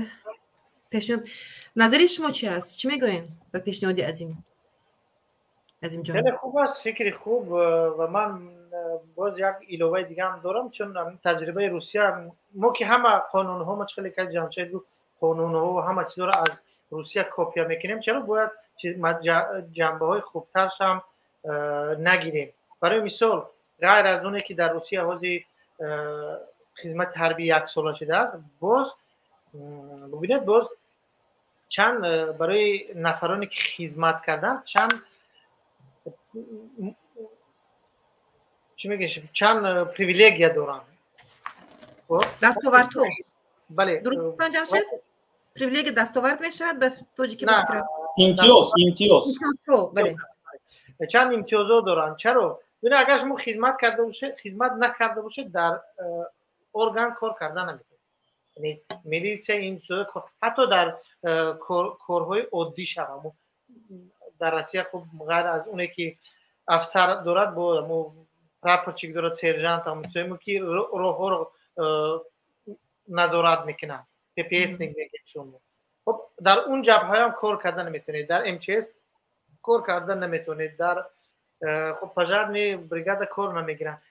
اصلا در کارخانه های دولتی کم نفران را کار میگیرن که به این بلیت نداشته. بین بلیت یک چیزی اساسی شده برای در کار در اومدن. خب این یک امتیازهایی هست که شهروندا رو وادار میکنه برای رفتن به خدمت. خب بعد اونه که اگر شما خدمت کرده باشه علاوه بر اون اگر در نمیدونم MCS خب پژارنی یا اینکه نمیدونم در پلیسیا کار کنه برای داخل شدن به دانشگاه‌های دولتی باز امتیاز پیدا میکنه. یعنی چند امتیازهایی هست که از همون خدمت حربی وابستگی داره. شما اگر بخواید که راحت در دانشگاه به پول اگر بخونید به طور بودجوی باید که خدمت کرده باشه. این یک راههایی است که میتواند جوانها را جلب کند برای خدمت کردن.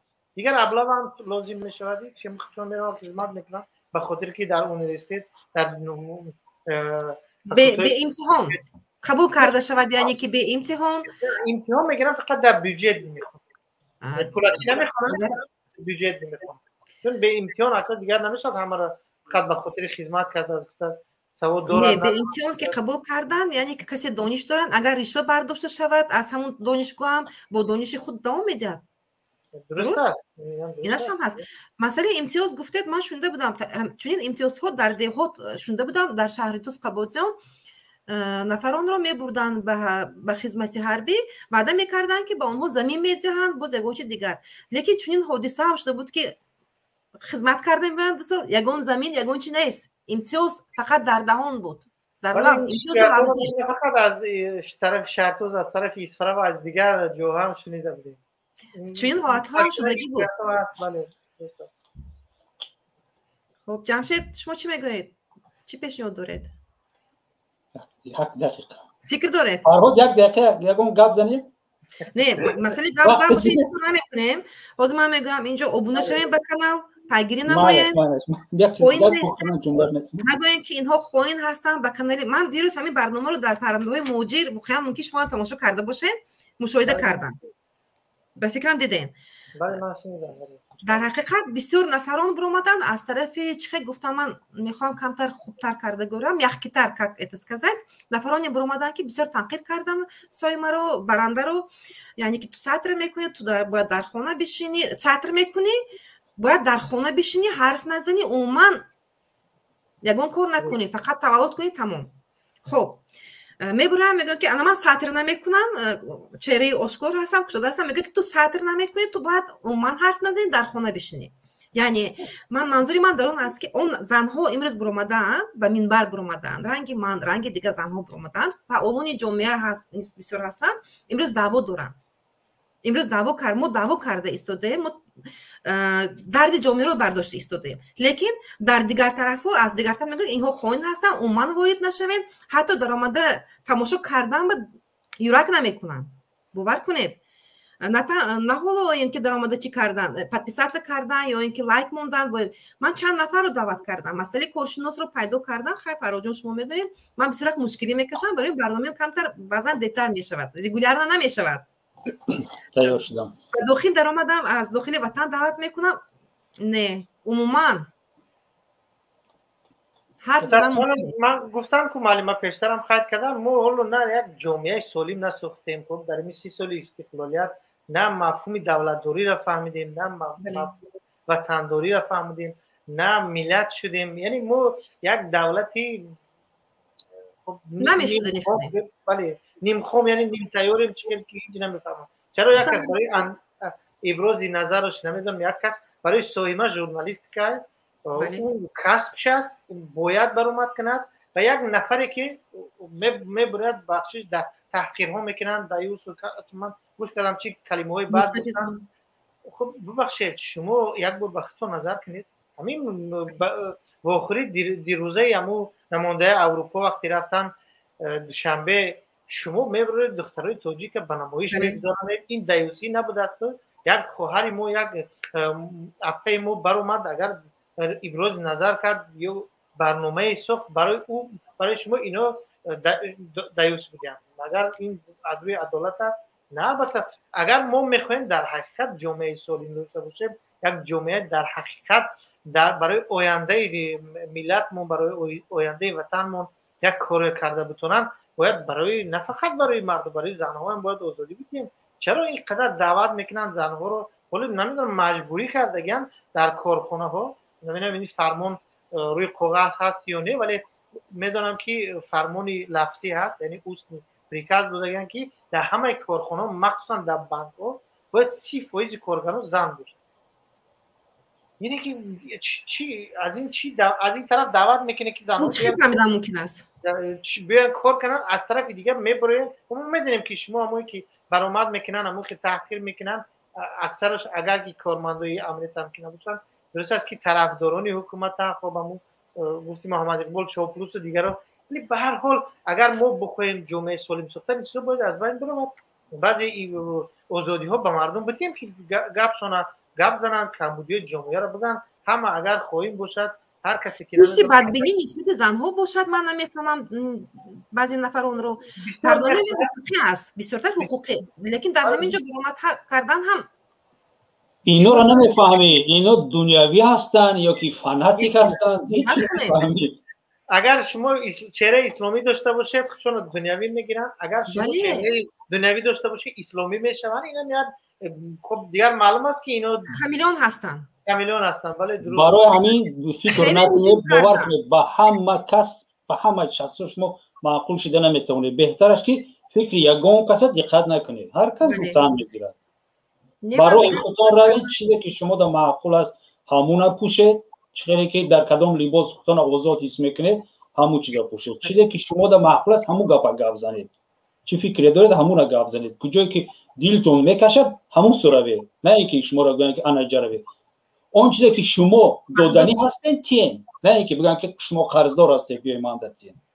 بله. واسه به همین ابلاغ بود. اگر من اجازه باشد تکلیفای خودم نوشتم در کاغذ از دستم برآمدگی.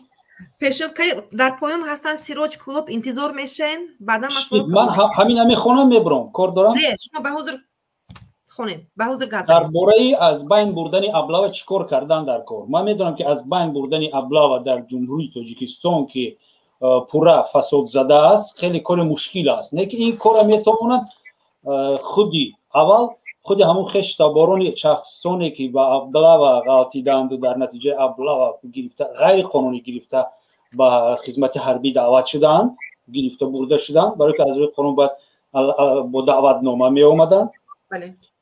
گروهی همین خشتبارها باید یک گروهی اقلا اینترنتی، واتساپی، تلگرامی یگون چیزی که تشکیل کنند، بین خود علاقمند باشند و یگون گروه در صفحه‌های اجتماعی مثال در فیسبوک کشویند یا که یگون سایت کشویند یا که یگون جمعیت تشکیل دهند. بدونم جمعیت تشکیل دادن با چنین هدفها عموما غیر قانونی حساب میشه در تاجیکستان، ولی یک گروهی اجتماعی تشکیل کردند که همین نوارها حادثه‌های با آنها رخ داده و حادثه‌های رخ داده به نزدیکان آنها در همانجا پهن کنند، شرح دهند، گپ زنند و اودی در کجا خدمت میکردگی همون فرزنده و خشتبارشون به دیگر معلومات داشته باشند، در همه در یک مسکن جمع شود همین معلومات. بعد پهن کردن این نوارها گفتم چیزی که گفتم، بعد از این باید این گروه مراجعت کند به کارمندان پروکوراتورا، به حکومت جمهوری تاجیکستان، به حکومت محله، به حکومت توپ بالاترینش یک چند مرتبه صدها مرتبه مراجعت باید کند. این مراجعت تکراری می شود. من میدونم که مثال با پروکوراتور گنرالی روان کنید، پروکوراتور گنرالی مراجعت شما رو با پروکوراتور حربی ولایت روان میکند، پروکوراتور حربی ولایت میگوید با پروکوراتور شهر روان میکند. عموما همین خیلی فوتبال میشود، ولی این کارو کردن در کار، هر یک مراجعت پهن کردن در کار، ژورنالیستای مستقل دعوت کردن در کار، اوید همین مسئله گفتن در کار. البته مردا این کارو نمیکنن در تاجیکستان، نمیکنن. زنها باید میکنن، زنها میکنن، لیکن زنها رو با معلومات میکنن. باید همکاری بسیار زیچ رو با زیایان کنن. منم زیایی گفتم، من حاضر یک چیز دیگه به خاطر اومد، زیایی در نخونک زیایان کنن، اون زیایانه که اقلا نمیترسن درباره یگان کمبودی گپ زنن. بر همه شما درباره خانه که همون با یک زوره و تولد بعد یک هفته و 2 هفته با سخن در اومدن دیدن که درباره خانه صدرالدین عینی گپ زدن، یگان کس محکم نشد و فکر کردن که او ممکن است درباره خانه صدرالدین عینی گپ زدن. ما هم درباره عبدالرزاق دبستان ترسیده آواز برآوردن، ما هم نوریزو با این سوس نگاه کردن که یگون کس نزدن برای همین گپ. این خیلی زیایی رو من در نظر ندارم. زیایی یا مثال تشکیلات های بین الخلقی حفظ حقوق هست که در تاجیکستان هم فعالیت میکنند، با اونها در علاقه برآمدن در کار اوید گرفتن یاری حقوقی و همین مسئله را پهن کردن در کار. هر چندی که همین رو پهن میکنید، هر چندی که مراجعت شما زیاد میشود و واکنش مردم زیاد که شد با قبیل همین خشتگ و با قبیل همین مراجعت های دست جمعانه، بعد گفتی فرهاد میشود، بعد فرمان قطعی از طرف رئیس حکومت میبیاد که وای مردم این عمل رو زیر نظارت گیرید، غیر قانونی است، بیکار کرده شود و یک گروه ممکن تشکیل کرده شود که همین سخنان پرزیدنت رو نظارت کنند که روایت میشود یا که تو ها فقط پرزیدنت گپ میزد و که یگون کس روایت هم نمیکرد، یگون کس نظارت هم نمیکرد. این یک بازی بود برای خلق، برای ما و شما که پرزیدنت گفت که نظارت کنید، خلق دیده پرزیدنت گفت، یعنی که درباره شما فکر میکنند. یعنی شما گفتید از بین بردن ابلاغ، این درباره از بین بردن ابلاغ بود، از کمبودی و نس خالی نس میتونید تغییرات کنید، اضافه کنید، ولی همین کار کردن در کار مردمی که از نتیجه ابلاغ شما ضرر دیده. شما میگید که خیلی چیکار کنیم؟ فرزندای ما را علاقه بردن باید در خدمت هستند.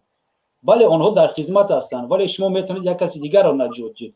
شما در اصل اساسا یک کار خوب میکنید، شما قانون رو نجات میدید، دوم وطن آباد میکنید، وادار میکنید که کمیسریات‌های حربی از روی قانون کار کنند.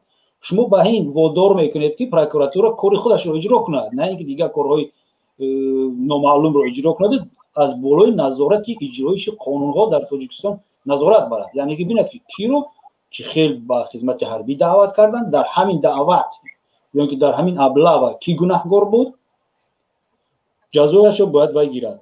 و دیگر درباره وابسته به پیشنهادهای عظیمکو درباره ارتش، من تکلیف دارم و طرفدار اون هستم که ارتش تاجیکستان ارتشی نه اختیاری باشد، نه شرطنامه، نه همین پولکی باشد، نه اینش. ارتش ما باید کسبی باشد. در ارمیا، در ارتش تاجیکستان باید آدم‌هایی که این فعالیت رو، یعنی که فعالیت حمایت کردن وطن رو همچون کسب اختیار کردن، اجرا باید کنند. یعنی که نه تنها با قوت باشن، پور از منزل تامینات داشته باشن، خورد و خوراک، تامینات اجتماعی برای خودشان، برای عائله‌شان، برای کودکایشان، یگان امتیازها در هنگام به یگان دانشکده داخل شدن، امتیازهای بودجه و انداز و غیره و غیره. البته که با این شماره بله خونه، البته که با این شماره که 15000 گیاه هست ارتش کسبی نمیشود و فکر میکنم که ارتش کسبی ما از 7-7.5 هزار بس بسیاری بعد لازم نیست.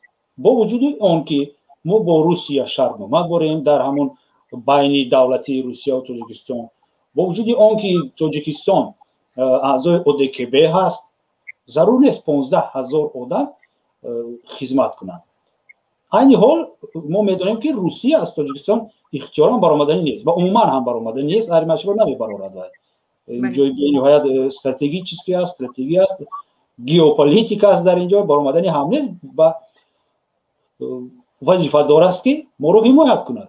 برای همین من فکر میکنم 7,500 ارتش کسبی که با همه چی تامین هست برای تاجیکستان کافی هست، ضرور است. تمام اون مبلغی که برای اون نگاه داشتن اون قسم‌های حربی و دیگر حال صرف میشوند برای تأمینات این ارتش کمی تاجیک ولی با قوت صرف کرده میشوند و باور کنید من فکر میکنم که ارتش زیاد برای ما در کار نیست. کم کردن قواهای حربی از مثال گواردیای ملی، مثال بینید ما گواردیای ملی داریم که فقط با پرزیدنت اطاعت میکند و ما ارتش ملی داریم که با هم با پرزیدنت و هم با وزیر مدافع اطاعت میکند. دو ارتش ملی، دو ارتش برای چی؟ دو ارتش ملی رو پرزیدنت برای حمایت خودش تیار کرده است که باوری ندارد از ارتشی که در دسته وزارت مدافع است. یکی یگان پیروار به мисоли Назарзода накунан гуфта боз гвардияи миллӣ кардааст. Чӣ дар кор ҳамин қушунҳои дохилии милитсия, қушунҳои ҳарбӣ, вазорати адлия ва дигару дигар ҳаминҳо чӣ лозим ҳастанд? ҳамон гурӯҳҳои оперативӣ барои мисол фаъолиятро бурдан амон бас аст барои боздошт кардани ягон ҷинояткор дар дохили Тоҷикистон бисёр ҳам қушунҳо зиёд шуда ки ва ин вобастагӣ ман аз он мебинам ки дар Тоҷикистон коррупсия аст, дар Тоҷикистон тақсимоти кадрӣ вобаста ба маҳалбозӣ ҳаст, аз маҳал аст, вобаста аз хештабор бозӣ ҳаст ва бояд ки як кас не як кас аз хештабор бояд ягон вазифа гирад. аллакай вазифа нест, биёед вазифаи ҷонишини вазири адлия оид ба таъминоти равған ва гӯштро таъсис диҳем. мисол ҳамин хел вазифаҳои бениҳоят бемаъневу бисёр шудагӣ, система калони бад шудагӣ, ба ҷое ки онро кам кардану бо назардошти ҳамон дарозии буҷаи худамон мо поямонро дароз кунем, ҳукумат ин корро намекунад. таклифи ман ҳамин буд. дӯстони азиз, ташаккур барои даъвататон. ман мебароям. хориҷ мешавем. ташаккур ба шумо ки ташриф овардед, хеле равшан кардед, фикру назарӣ бисёр гуфтед. умедворам ки мардум тамошо мекунанд ва барои худ ягон хулоса мебаранд аз ин барномаҳои мо, пешниҳодҳои мо. ягон роҳи ҳал пайдо мешавад. боварӣ несту хайр аз мо гуфтан буд. мардуме ки умуман барону чӣ буд вай номаш? Абдурозиқ. барону Абдурозиқ масъалаи вай, масъалаи нигина бо Зарина тӯй кардасту чаро Баҳром Зулайхоро партофтааст бисёр ҳам муҳимтар ҳаст ва дар бораи худашон фикр намекунанд. фикр мекунанд ки ман барои чӣ ман дар бораи Аблава фикр кунам? барои чӣ ман дар бораи Аблава фикр кунам вақте ки мисол ман аллакай хизмат кардам ва фикр намекунад ки пагоҳ писари ту ҳамин хел мешавад, пагоҳ бародари ту мешавад, пагоҳ як хештаборат мешавад ва онро боз фикр намекунад ки имрӯз Аблава шуд, яъне ки ғайри қонунӣ барои планро буд кардан шуморо аз кӯча гирифта бурдан, пагоҳ барои ягон плани дигарро буд кардан боз ягон қонуншиканӣ дигар мешавад ва пагоҳ ягон кас туро ҳимоя намекунад. дӯсти азиз, ту агар ҳолу нахеста як ҳисси ватандӯстӣ надошта бошӣ, ватанро обод мекунем мегӯед шумо. ватанро ҳамин хел обод мекунанд. риоя маҷбур кардани қонун аз тарафи мансабдорон. анамин аст муҳаббати ватан, анамин аст қарзи шумо. бале маҷбур карда метавонад танҳо фаъолони ҷомеа, танҳо шаҳрвандон. бале барои ҳамин гурӯҳ бояд ташкил шавад, фаъолони ҷомеа даъват карда шаванд, бояд изо дода шаванд ҳамон фаъолони ҷомеа ки шарм доред шумо ки ба ҷойгоҳи дигар одамо медароеду ин чӣ хел карду он чӣ хел кардро мегӯед, вақте ки дар пеши бинитон мушкилӣ ҳаст гап намезанед. бояд шарм додан дар кор ки онҳо баромада ақаллан як чиз нависанд. дар ҳамин маврид мардҳо, ман мегӯям дар Тоҷикистон ҳоло ҳеҷ кор карда наметавонад, чунки мардҳо як бора шиканҷаи бисёр мекунанду мезананду онҳоро хомӯш мекунанд. занҳо бояд ин корро сар кунанд ва оҳиста оҳиста мардҳо пайваст шудан мегиранд. занҳоро набояд санг зананд ки ту бояд дар хона бишинӣ. ҳоло занҳо хеле фаъол шуданд. барои он фаъол шуданд ки занҳоро намебаранд, маҳкам намекунанд. ҳозир ду зани фаъолро гирифта маҳкам кунанд барои даъватҳои оммавӣ, барои сарнагун кардани ҳокимияти конститутсионӣ, даъвати оммавӣ барои барангехтани кинаву адовати миллӣ, нажодӣ, динӣ, маҳалгароӣ, тамом ҷомеа хат мекунад. бале ҷамшид як чи дигар ина бурида партоед ки бо мақомдоро истифода набаранд. бигзор истифода баранд.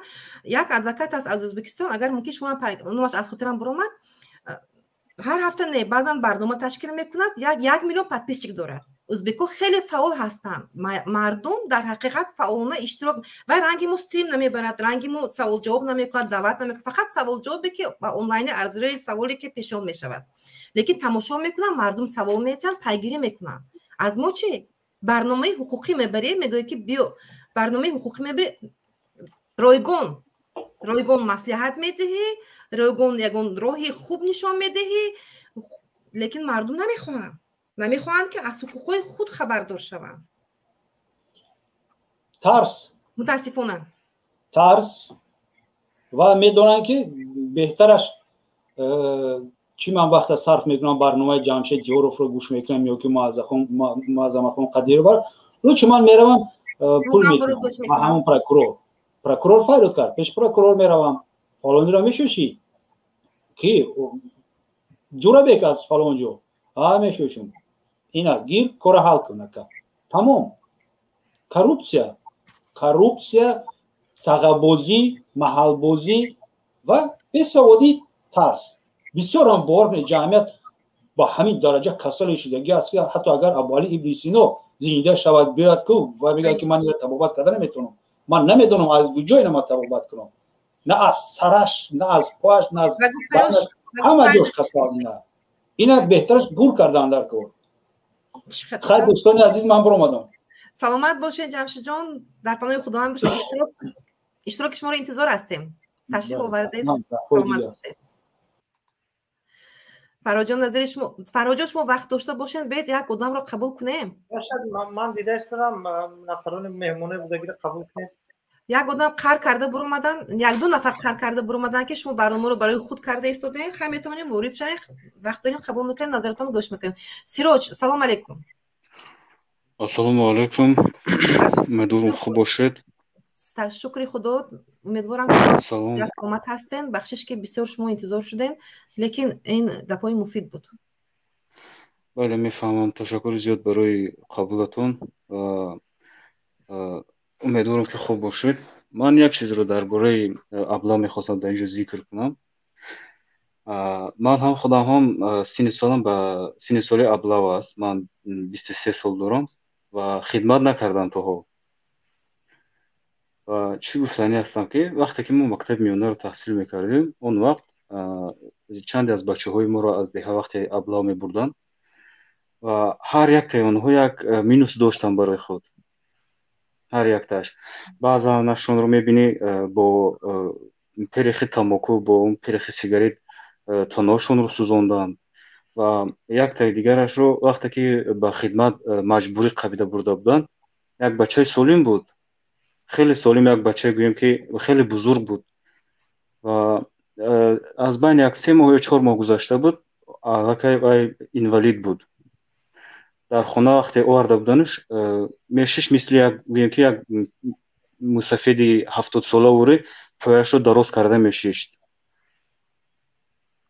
ва чанде аз дигарашро мефаҳмида ки дар балниса хоб кардан аз задан сахлату кӯб дар балнисаҳо хоб мекардан бисёрашро ва аз ҳамин хотир ҷомеаро тарсон кардан аз ин аблава ва дигар мардум маҷбур аст ки ба хидмат наравад гурезад ин дар ҳамин даври мо аст бале яъне ки шумо чӣ пешниҳод доред чӣ кор бояд кард ки мардум ба хизмат равад аз нагурезанд ба ранги аблава мисли гӯсфанд мардумро қабида набаранд аз кӯчаҳо бубинед агар шароит аввал дар хидмат агар ки шароит хуб бошад шароит он қадар хуб ҳам набошад як каме ҳам ба мардум гӯем ки ба он ҷавоне ки хидмат мекунанд дар он ҷо ҳам озодӣ намерасад ба мардум агар ба мардум мисли кишвари ҳамсоя қирғизистон бубинед дар ҳамин ҷанге ки дар ворух шида буд афсарои қирғизро мебинӣ хеле гӯем ки хеле бадтана ҳастанд мебинӣ ва афсарҳои моро мебинӣ бечора маълум аст дар ба нуни қоқ калон шудагӣ маълум аст ба аз ҳамин хотир мардум намехоҳанд хидмат кунанд ба кишвар ба фикрам мардуми мо айни ҳол муҳоҷиратро мурданро ба гардан гирифта истодаанд бубинед агар ки шароит ҳам хуб бошад ман омодаам ки аввал ман омад хидмат кунам вале шароит хеле паст аст дар он ҷо шумо айни ҳол дар хизмат кардан намехоҳед дуруст бале агар шароит бошад ман аввал суда ман мерам хидмат мекунам бале ҳатто агар мо аҳамият диҳем на фарзанди гӯем ки вазир на фарзанди раисо ҳеҷ кас ба хидмат намеояд ҷуз мардуми камбағал шумо шароити пардохт кардане ки хизмати алтернативӣ гуфтааст дар он ҷо 25500 доред نه خیر ما نکنین. متاسفانه 5 برادریم و 3 تامون علاقه ما مکتب مینا رو خلاص کردیم در مهاجرتیم 3 برادر و یگان کس خدمت کردگی نیستیم از اویلا و برادری دویونگی هم دانشجو است در تاجیکستان و خوردیمون حال مکتب مینا میخوند. فهمم. چی باید کرد؟ برنامه ما تشکیل کردیم که اگه روی حل رو یابیم. ببینید من بگذاریم که ابلا بسیار برنامه ابلا اویده ابلا گرد میزنن چی میکنه همی که گذشته میرود بسیار برنامه من مشاهده کردم. امروز ما میخوایم که از نظر مردم عادی رو گیریم که چی باید کرد؟ چی پیشنهاد دارید شما؟ ببینید یگانه تغییرات وارد کردن در خدمت من فکر میکنم که تغییرات حکومت است. حکومت خیلی فرسوده شدگی است. باید حکومت از بین رود یک حکومت مردم سالار باید به میان آید. من فکر میکنم جز این دیگر گویم که یگان نویگری شده نمیتواند و اون کسایی که میبراین شما رو تنقید میکنن که شما باید با حجاب بگردید حجاب ندارید در خانه نشینید شما چرا یک بار سوال نمیکنید که چرا اون زنهایی که در حکومت در سترکتور دولتی کار میکنن اونها حجاب ندارن با کارمندانی که با زنهایی که در سترکتور دولتی کار میکنن چرا اونها رو مجبور میکنن که با ستر با حجاب کار نکنن؟ بله در تمام ادارات دولتی گویم که ما میبینیم که بستن حجاب من است در اونجا با حجاب در اومدم یا بوریش. من با اون نفرا میدونید چی اینجا میتونم هر کس کاری خودش رو باید کند. آزادی من رو نمیدونم اون کس پایمال کرده یعنی من انتخاب کردم این حقوقی من است. من نمیگذارم که حقوقی من رو با طرز کامنتاری اون کس نفر تحقیر کند یعنی فکر من رو دیگر کند.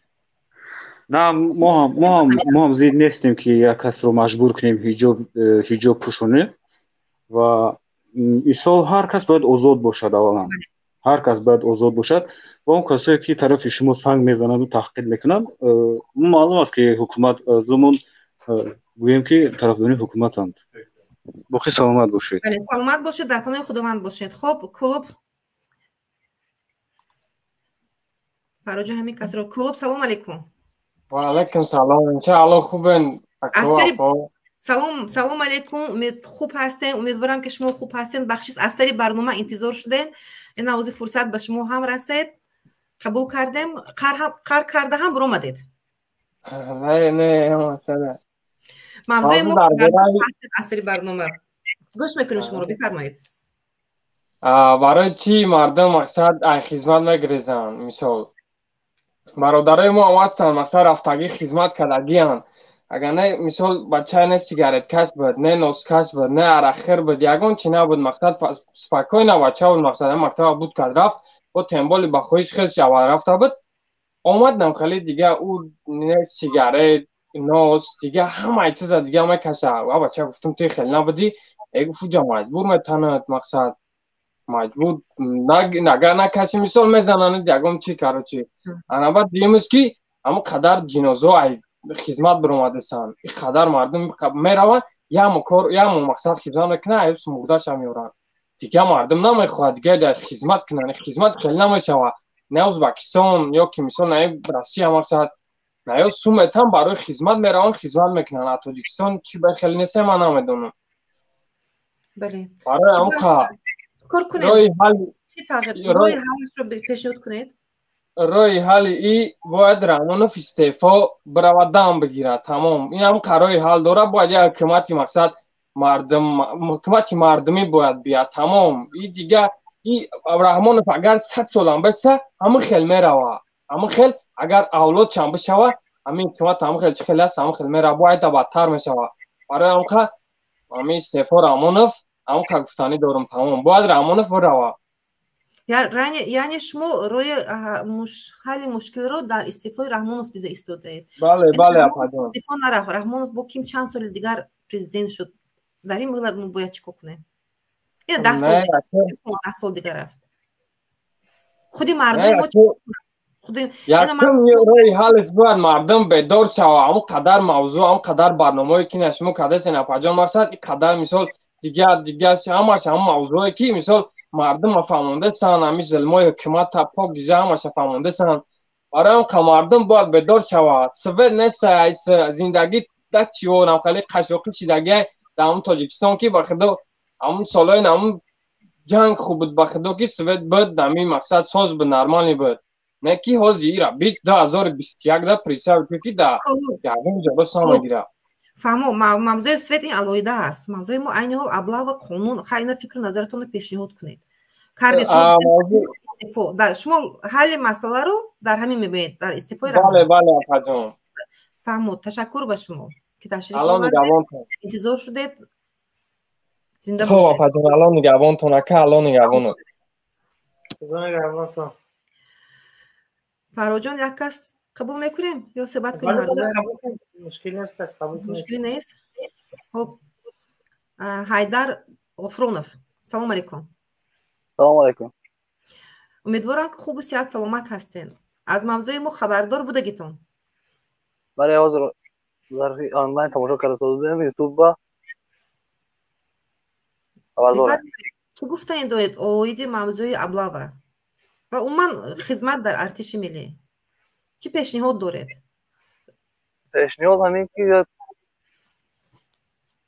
تغییرات‌های زیاد شده در کار برای خاطری که خدمت یک سالش در کار یک کمزای و پیروز و دویمش خدمت یک سال شود یک حکومت نظام جدید دویمش چه پیشنهاد دارید؟ شما آزادانه صحبت حکومت نه آزادانه فکر خود رو بیان کردن نگرفت. با لفظ خود با لفظ لهجه خود میتونید بیان نمایید آزادانه. بله حکومت جدید باید تشکیل کرده شود. فهمیدم شما. تمام دیگه گفتن ندارید؟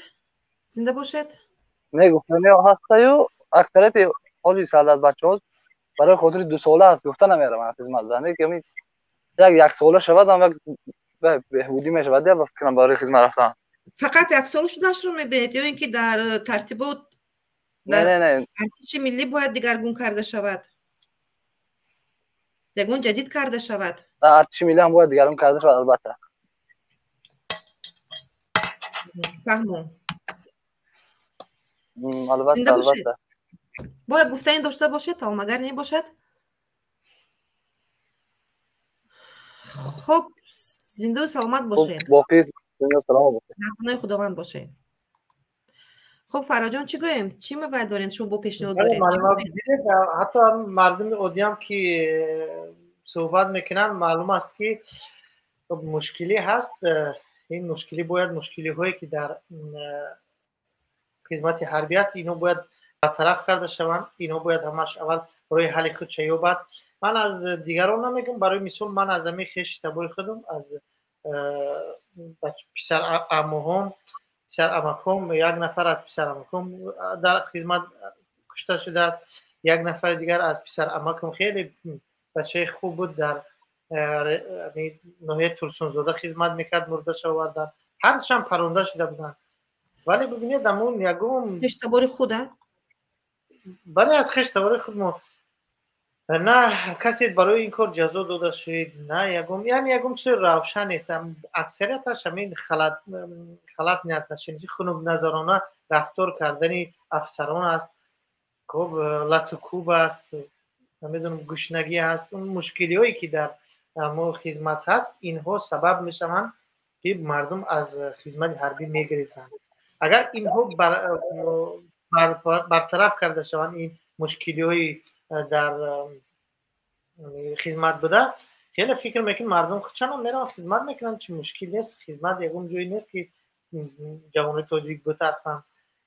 من مردم موقع مردم ترسون چکم نیست. من یاد دارم یک نفر با فکرم که رئیس ناحیه یا جلیکول بود یا همین ترسون چیز کبودیان همونجا بود تعریف کرد که من در وین چست الان یک 3 یا 4 ترمکس چسبوندم برای سلدتو با آب گرم تامین کردم. رئیس جمهور هم اونو تعریف کرد در یک جلسه دولتی. این یک چند سال پیش بود. البته برای من یک چیزی تعجب آور است که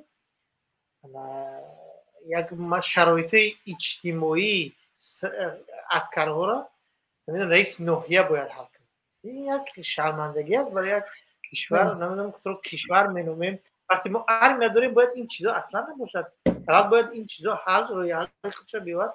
بعد ما نداریم نمیتونیم باید اشکر ما دست بکشیم. میدونم خدمت حربی یعنی که از وزارت مدافعت بگم راه دیگر شب بکنیم. اگر نمیتونیم از او دست نمیبریم و اگر که ما میکنیم برس میکنیم باید این باید یک جدی باشد، پروفسیونالی باشد. اونجا افسران کسبی باشن که دیگه خب برای یک سردت همچون یک فرزند خودش رفتار کنه، همچون با فرزند خودش همون رفتاری که با فرزند خودش اب میداره همون با همون طرز رفتار کنه با سردت. من فکر میکنم اگر همین مشکلی رو برطرف شود خدمت حربی دیگر ابلا و این چیزشون از بین میرود. بله درست گفتید. خب فرا جان تشکر به شما تشریف آوردید. خیلی وقت صرف کردید. زنده باشید. امیدوارم که مردم ما رو میشنون و خلاصه خود رو میبرن. بله انشالله به تاثیر نیست معلومه. امیدوار هستم. زنده باشید فرا جان. در پناه خداوند باشید.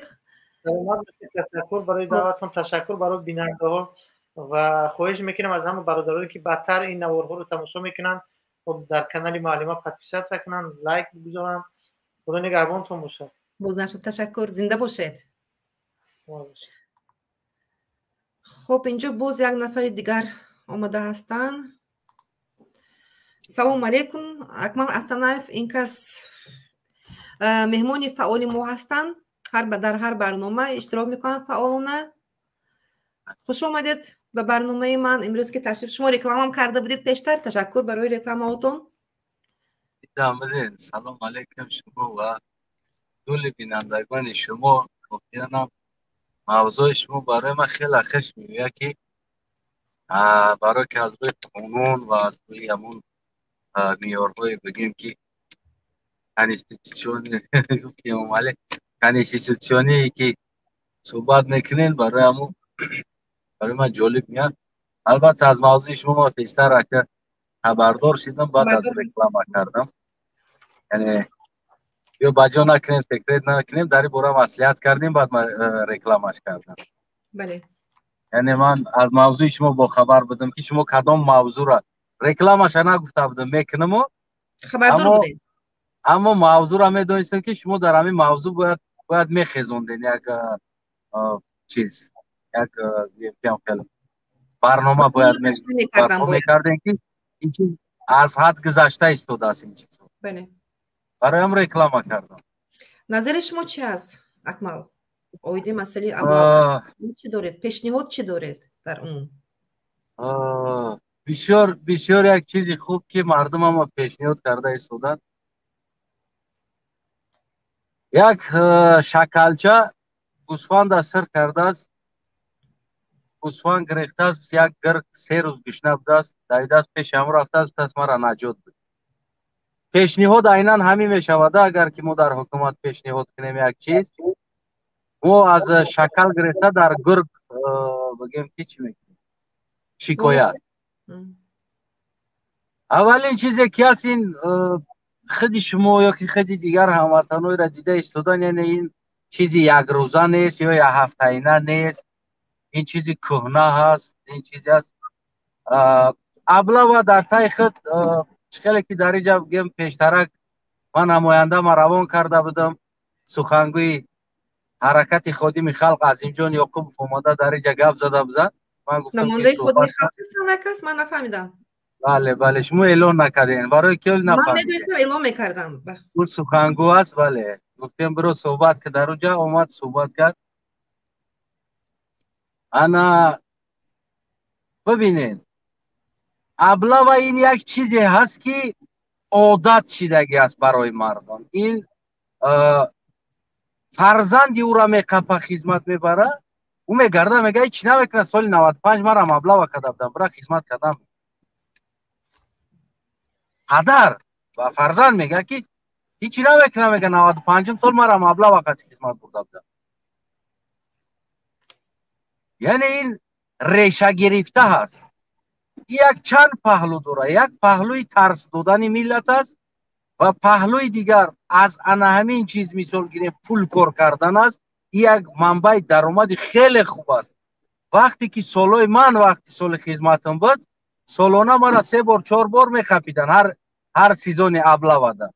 ставка از 20 سومون سرشیدگی بود. همون دور زمان تو همون یک زمانی بود که آخران وقتایی که من تاجیکستان بودم وقتی خدمتم بود میخپیدن 50 سومونی بود ставка که اویلیگ یک شخص 50 سومون نبود.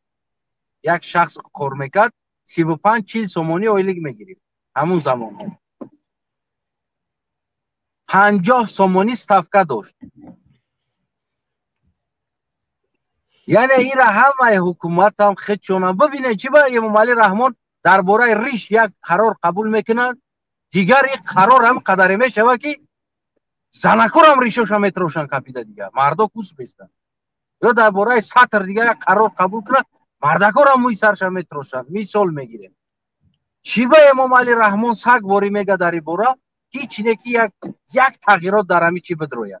درباره حجاب تغییر درآمد، درباره ریش تغییر درآمد، درباره نماز تغییر درآمد، درباره روزه تغییر درآمد، درباره دسترخوان ها تغییر درآمد. امام علی گفت تغییر درآمد. درباره خدمت حربی هم تغییر درآمد کن. برای چی میگم که این در همین ساحه ها تغییر نمیدروید که امام علی رحمان میگم بیچاره سگواری میگه برآمد داشته هیچ تغییر نمیدروید. برای چی؟ برای که یعنی که خودش بگیم که اینجا دولیا میگیره. این سفیر دولیا هست.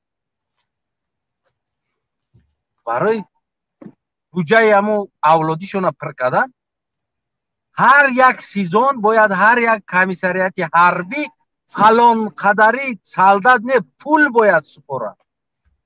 او پرابلم او از سالدات پول کار میکنه، خونش هم میفروشه پول کار میکنه، نمیدونم دختراش در پیش دیاگنوستیک میبره میمونه پول کار میکنه.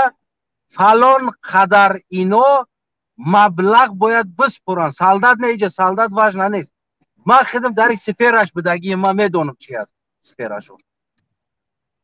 یعنی باید این همین قدر پول باید تو بسپاری. فلان کمیسریت فلان کمیسریت فلان کمیسریت حربی فلان کمیسریت حربی یعنی که ставка دارن. برای که او جای را گرفتن یک انسان که باید در اونجا برای کار کنه اولین چیزی که امضا میکنه که همون سالانه همون درآمد یعنی که مثل پلان پخته وری همون پلان پولا بجا میاره سالانه.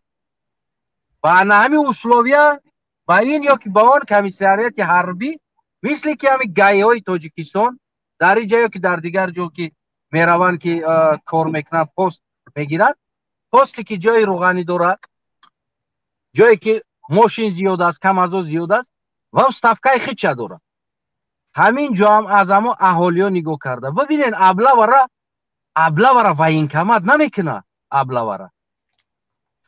ابلا میلیسا میکنه میبره میتا حتی که میلیسا اوسو بسته نماینده ای که اونمو رئیس محله یا که نمیدونم یک انسانی که او اصلا در سفیر ارگان دخالت نداره او میره و ابلا میکنه.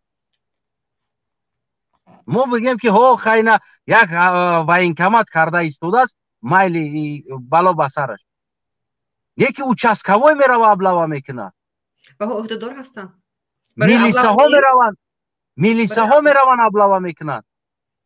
و از آن جمله من میدونستگیم در بازار چیکالسکی توها زیرا من یک روز پرسیدم کار میکنه یا چشمش کور است از یوان بگیم که پولچینک چکچینکی بازار پامیر بازار چیکالسکی است همون ابلا میکرد آدم را با همراهی میلیسا ها شده بچه ها را رفته خونهشون بگیم که حمله کرده چیکار میکرد میبردن که او یگان دخالت بچی نداره او فقط چکچینکی بازار است.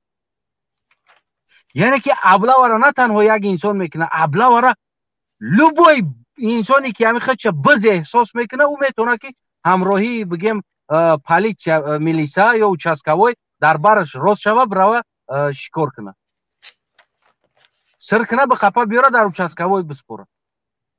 خلق عادی ما نمیگیم که او یگان وظیفه‌دار است участковой میاد در قشلاق 3 تا 4 تا هم بچه‌ای که خودشون بز احساس میکنن نامور میگه بیا بریم ابلاوا از این قشلاق میگیرن دیگه قشلاق ابلاوا میرون و سر کده قپیده آورده در ملیسا میسپوره ملیسا میبره در военкомат میسپوره رنگ همو توار برنده ای گرفت با دو دای با آتش ای که جای بخره اورا این جنایت نیست این جنایت است کی میگه جنایت نیست وقتی که ما مردم میبینیم چندین سال میشه ما حکومت پیشنهاد داریم که تغییرات کنه این حکومت تغییرات نمیشه بخواه نمیشه اگر ژلانی داشته باشه کفیده ایستاده باشه این نمیتونه این حکومت تغییرات یافته پس چی باید کرد اینا باید مردم میخیزه اما ابلوکنو را دیگه سماسود میکنی وقتی که قانون جزا داده نتونیست تو را کلتک همه گیری تیاق همه گیری همون که ابلوا اومد قشلاق او بچه ها را نیمو بچه ها او را سر میکنن تیاق قطی میزنن سماسود دیگر اینجا یگان راه نداره او هم جنایت کرده ایستوده است یعنی که سماسود او جنایتکار سماسود کردی برای که جنایتکار 30 سال میشه حکومت سود نکرده ایستوده است میلیون ویدیو است یک بار پروکراتور یک دلای جنایی برای تحقیقات شدگی نیست اهمیت بتینی چیزا آدما مرده ایستادن آدما گم شده ایستادن یکی یک دله اقلا برای تحقیقات شدگی نیست تفتیشات برد از بولوی پرونده آغاز نمایند نبود کنی در همین 30 سال کی شد پرونده را نسبت نفرانی که ابلاغ میکنند یکی برای نفرانی که یک بار در نماز پوچاشون کشاد موندن سلفی گفتن تو روسیه را اینترپول دادن کفتن یافتن آوردن نمازخونی ده پوچا تا کشاد موندی دستا تا پیش بر کردی یا که الله اکبر تا بلند گفتی یا در وقتی چلیک تا برداشتی الله گفتنده در اینترپول میتن میگیرن میورن ایره میکنن برای یا دلای جنایی میکشوین در تاجیکستان دلای جنایی را میمونن با کفتکو میکنن یکی چی با این جنایت نمیکنن پس حکومت از پرزیدنت سرکردگی تا اونمو سیستما همه سر جمعونه سر این کار میکنن یعنی همه ایو در این جنایت شریک هستن از پرزیدنت سرکردگی تا همه شریک این جنایت هستن باید میخستن باید پیشگیری میکردن باید یک تا دو تا را سود میکردن چی با ببینید برای چی پولاکی کردن از همینجا سوال رفته ایستاده است برای چی پولاکی کردن برای که سوال در میان بسیار پیدا شد که چرا فرزندای اینای دپوتات نمیره و خدمت کنه حاضر زبانشون دروز فرزند دپوتات پول دادگی است برای چی پولای قدر قیمت کردگی است $2,500 کردگی هستند برای که در تاجیکستان با اویلی که تاجیکستان اوچد اکد دودارت خود دای تولد چیدگی اگر کار کنی او پول کار کده دودا نمیتونی در اونجا میگه پول داری بته بتام رنگ بچه دپوتات کیف که بگه بله اینو خودشون توزیع کردن پروست در جامعه برای توزیع کردن خودشون است این دیگر یگان من فکر نکنم که در اینجا یگان انا چی باشه واقعا همچنین خدمتی که الटरनेटिव्ی مبلغ 2500 کردن نه همه امکانیت دارد برده ببینید این الटरनेटिव्ی زندانی را در قزاقستان است شما جنایت میکنین مثال گیریم جنایت های سبک با همون پونکت های سبکش باشه اگر تیزال نباشه یعنی که شما با الटरनेटिव्ی زندان میشینید یعنی ماهانه زندان تونه فلان پول مقرر میکنن شما پلاتید میکنین هر هفته در участковой امضا میمونین اما از همون شهر مثال گیریم از همون منطقه مثال کلاب باشه از همون منطقه کلاب برآمدن در شما حق ندارین شما در جای کار حکومت پردلاگت میکنه حکومت روان میکنه شما را جای کار ده یگان زواد یگان سیخ یگان چیز ده حکومت وقتی که شما امضا میکنین شما تا 5 سال ادای جزاتون مثال یا 3 سال ادای جزاتون شما در همون زواد کار میکنین خونتون میرین زواد اچاد میته خاراکتریستیکاتون ده شما در پیش участковой چی میکنین ماهانه فلان پول پرداخت میکنین یعنی که شما زندانی داخل شهر خودتون میشین از شهر بیرون برآمدن نمیتونید در قانون ما هم هست چنین لیکن اجرایش نیست پیش بینی کرده شده است در اینجا همون سخنگوی من مثال گیریم بسیار یک پیشنهادای خوب کرد. واقعا این چیزا کم کردن در کار است. این چیزا واقعا کم کردن در کار است و بگیم که باید استاندارد مثال قداشون از همون یک 90 بالا یک 80 بالا را جوانها را جلب کردن در کار است. مبلغ داده مثل دیگر دولت ها. بچه سالدات همه بین لباس فرماگی داره دویده است خیال میکنه یگان گودک ایده پیشت این قرق بیچاره قدش خراب نداره автомат نوکش در زمین شکیده رفتیسته او سربازی ما است مجبور خدمت همین خدمت اصلا معناش چی است من نمیدونم همین روزی برده ایستادن در همینجا همین توپ کده استن توپ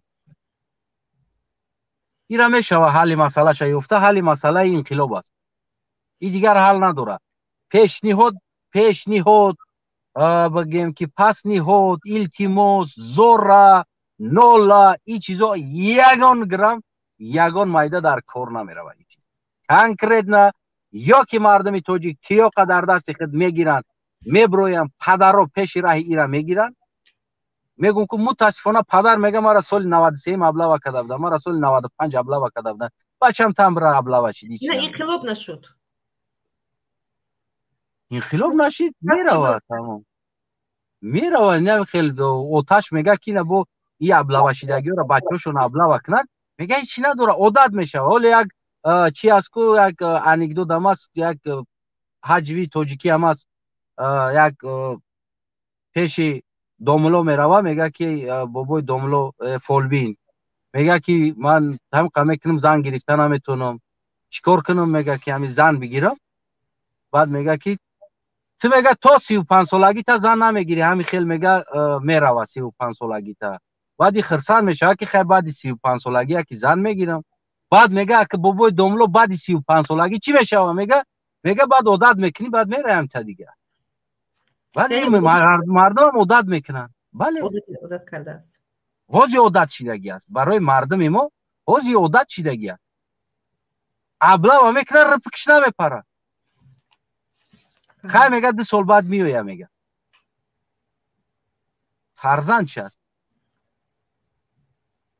متاسفانه چون اینها هست برای همون ایرا فقط مردم میخیزه یا که قیام میکنه که این چیزا رو از بین برن یا که فقط اگه شخصا از نگاه ما تاجیکستان که کانستیتوسیا نداره این دروغ است همش این قانونایی که ما میخونیم یا همه دروغ هستند برای مردم فهم کردن برای که این قانون یگان فرزندای بگیم بالا دست ود نمیکنه پس این قانون من پریزنواد نمیکنم برای که او دا دست ود نکرده قانون چی با من دست ود کنه یعنی هم خیلی رای همون حلش تغییرات کردن است تغییرات حکومت تمام یعنی که پال نیروز 0 تغییرات کردن است برای ما عجیبیش یک چیز است که یک انسان گوسپا موری ابلاغ میکنن میبرن با او همه حکومت حمایت میکنن همین رژیم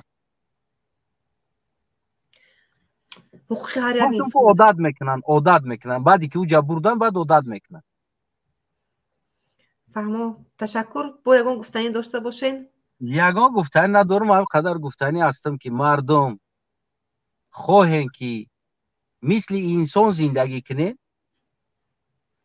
پس تغییرات دیگر راه حل نیست در اینجا پیشنهاد هم نمیشوه پسنهاد هم نمیشوه زوره هم نمیگذره نوله هم نمیگذره بیچارگی هم نمیگذره اوژه یا هم ابرزت کدگیان بچه برای نمید برای 20 میلیون گفتنت میبرن زندانت کدیستن دیگر اوچت با اختیاری تو نیست زنت در اختیاری تو نیست گودک در اختیاری تو نیست خودت در اختیاری تو نیست که هر کاری که خواهن باته یا بزنی تو باید مادری تو باید شکرانه کنی هیچ کار کرده نمیتونی خیلی میگم که از دهنی گرگ رفته در دهنی بگیم یا که از دهنی شغال رفته در دهنی گرگ جلب کرده میشوه هر دش یک انوخی ایشا میخرد ایشا سود هم ایخدش پرکراتورش هم ایخدش همه سوختورش ایخدش همش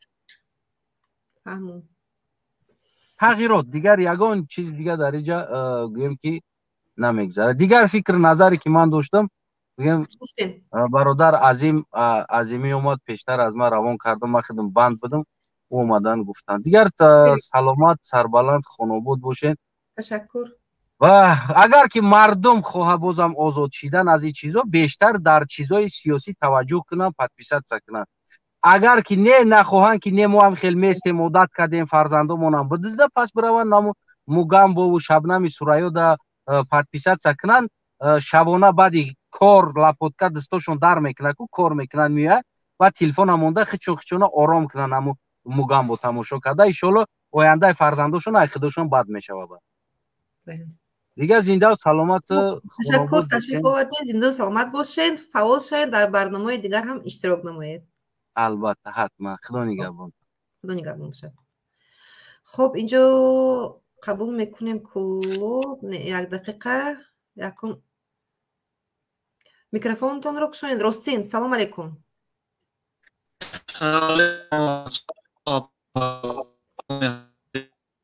صداتون خیلی بد اومده ایستاده است.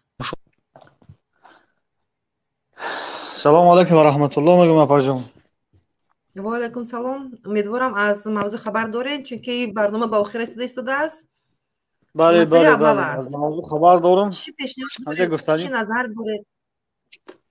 بفرمایید. نه چه گفتنیم اپر جان که مثال در ابلا شونهای حربی تاجیکستان من با چشم سر خودم دیدگیم که دیوانه خدمت کرده بود. دیوانه را در خدمت دیدگیم. شما خدمت کرده هستید؟ شما خدمت کرده هستید در همون جایی که شما خدمت میکردین دیوانه بود؟ نه در همون پایان قشلاق ما قسم حربی بود. ما در قسم حربی همونجا دیوانه را در خدمت دیدگیم. اینا با چی یگان گپ دیگه باید بزنیم بعد همین گپ.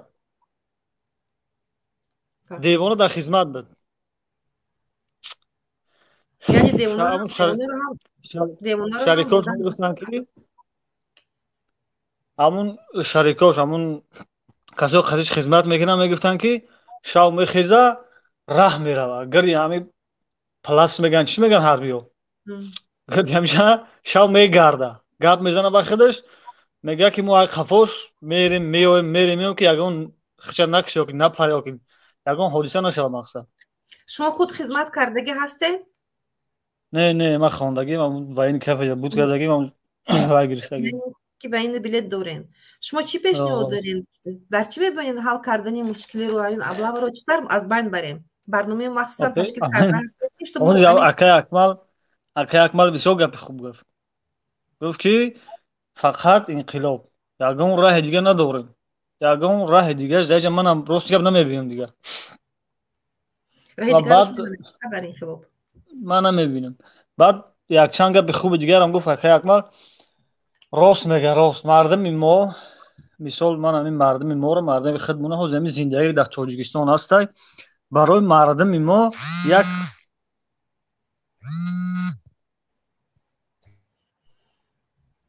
برای مردم ما همین زندگی ها در تاجیکستان هست عادت کردگان یک زندگی مقرری گویا که زندگی همه خیلی باشه. برای ملت ما حاضی برای 80% ملت ما همین زندگی که در تاجیکستان است و همین زندگی را زندگی نرمال نی با روسی نرمال دونن و در همین زندگی خودشون و یا عادت کردن قبول دارن. درست؟ در همین زندگی که و یا زندگی کرده استن گمان میکنن که همه جا در همین زندگی همین خیلی باید ما غلام باشیم بترسیم و سرمو خم باشه و یا فکر نمیکنن که پروکورور سود ملیسای پرزیدنت وای در خدمت خلق باشه. ایمون نبرات فکر میکنن که ما باید در خدمت اینو باشیم. انا برای چی ما در همین حالت اومده به حالت رسیدگیم. جامعه شهروندی صدا بلند کند. جامعه شهروندی پرگیری رنگ دیگر قضیه‌ای که بود بیشتر از این در واقعا هم تاثیر کرد. این حالی مشکلی نمیشه. مردم خود نیست حمایت کنن از خود. مردم صدا بلند کنن نویسن اون حادثه‌ای که روی میدید با فرزندانشون با خیلی که شما گفتین انا در جایی که شما میدونستید یک دیوانه خدمت میکرد نمیشد نویسته. بله من با چشم سر خود دیدگیم. فهمو دیگه گفتنی ندارید از جوانان گفتنی دارم که از جوانان تاجیک امینا وای خواهش از جوانان تاجیکی فکری آینده ملت باید ما کنیم بکنم فکر آینده فرزندشو بکنم. مثلا من خودم فرزند دارم 3 سال در این مهاجرتم 3 سال شد فرزند تولد چیدگی فرزند من ندیدم. من فرزند خودم ندیدم رفتنم نمیتونم. این من اینجا کار کردم رفتن نمیتونم که برام فرزند ببینم. این من حاضر خواهش کردم جوانان را که فکر آینده ملت بکنن. ملت ما حاضر در همین دور نه عالم داره نه متخصص داره نه ژورنالیست داره نه دوملا داره یگان چیز نداره.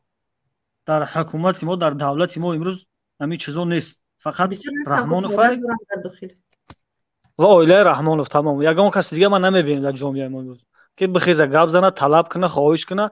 این ملت همه خواهش میکنم که بخیزن حقوق خودشونه جنگ نکنه کمون نگیرن خیزن حقوق خودشونه حقوق شهروندی خودشونه طلب کنن. پدرای مادرای ما برادرای ما که از تاجیکستان هست. سلامت باشین. رحمت با شما سلامت باشه. الله نجاتتون کنه. پیگیری نماید. سلامت باشه. پس سلامت باشه. میاداریم ما شما. خب کلوب سلام علیکم اپا. سلام علیکم. شما پیشتر برآمد کردگی نبودین؟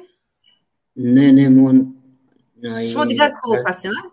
بله من فکر کردم یک سوال زیادتر شد انتظارم. من زنش دیگر رو قبول کردم. کلوب نوشته بودن خیلی 1 ساعت انتظار شدن زیادتر انتظار شدن. فکر کردم که همون خیلی به هر حال امیدوارم که صحت سلامت هستید. خدا را شکر اپا جان. شما پرسید 1 ساعت که زیاد انتظار شده باشید موضوع رو میدونین خبردار هستید؟ بله موضوع رو میدونم اپا جان. با همین مردم میرسونم که من خودم در همین دولت تاجیکستان در دولت خودم خدمت کردم. حوالی وایانی پاگرانیشنی در رایون 5 قسم حربی 26 سی حلقه‌ای و را کردم که چه سنتر بود خیلی استوا بود. به نهایت مشکلی سالتا به نهایت خوب نیست. در همه مسائلش در مسئله خروکش یکم میگذاریم خروکش خروکه را میاره کردگی هستین همش رو با چشم خود دیگه هستین شوید هستین. بعد چشم خودم والله قسم اپا جان دروغ نمیگم. قسم حربی 26 سی در رایون 5 خدمت کردی هستم. چه سنتر در مسئله پروداکتش رفتیم. در مسئله پروداکت گپ میزنیم اپا جان. پروداکت می آوردن پروداکت از سروکش گذاشتگی کارتشکا می آوردن پوشیدگی برای سالدت که سالدت یگانه حمایت میکنه یگانه که پاگرانیش نکای حمایت میکنه وطن شب روز بیدار است. گوشت می آوردن گوشت بو گرفتگی بود که در پیش سگ پرتو سگ نمیخورش لیکن ما از سالدت مجبوری میخورد. گوشت بو کردگی؟ بله بعد چی مخمون دیدگیم. بعد هم پروداکتوی که می آوردن کماندیرو میدزدیدن شاگو میدزدیدن حق سالدت.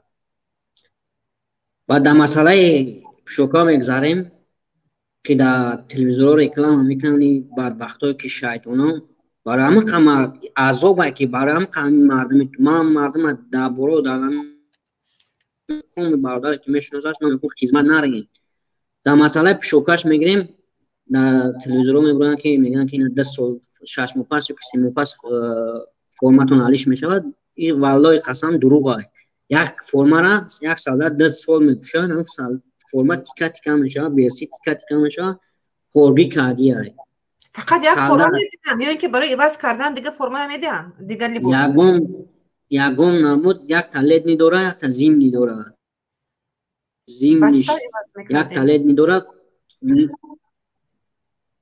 همون فرما اونم میپوشیم یک فرما لید نیرم در زیم نمیپوشیدیم. همون یک بشلت نمیدودن یک تچی مروکش فرما تیکه سالت گشنه سالت در زمستان باید سالت سیر باشه. در زمستان سالت بیچوره دختنکی چسوای افتمه در پشتش گشنه. همه خیلی خدمت کردیم مدرسو. چی یاد گرفتین از همون خدمت؟ برای خود چه گرفتید؟ برای خودمون هیچی. سالات برای خودمون هیچی یاد نگرفتیم.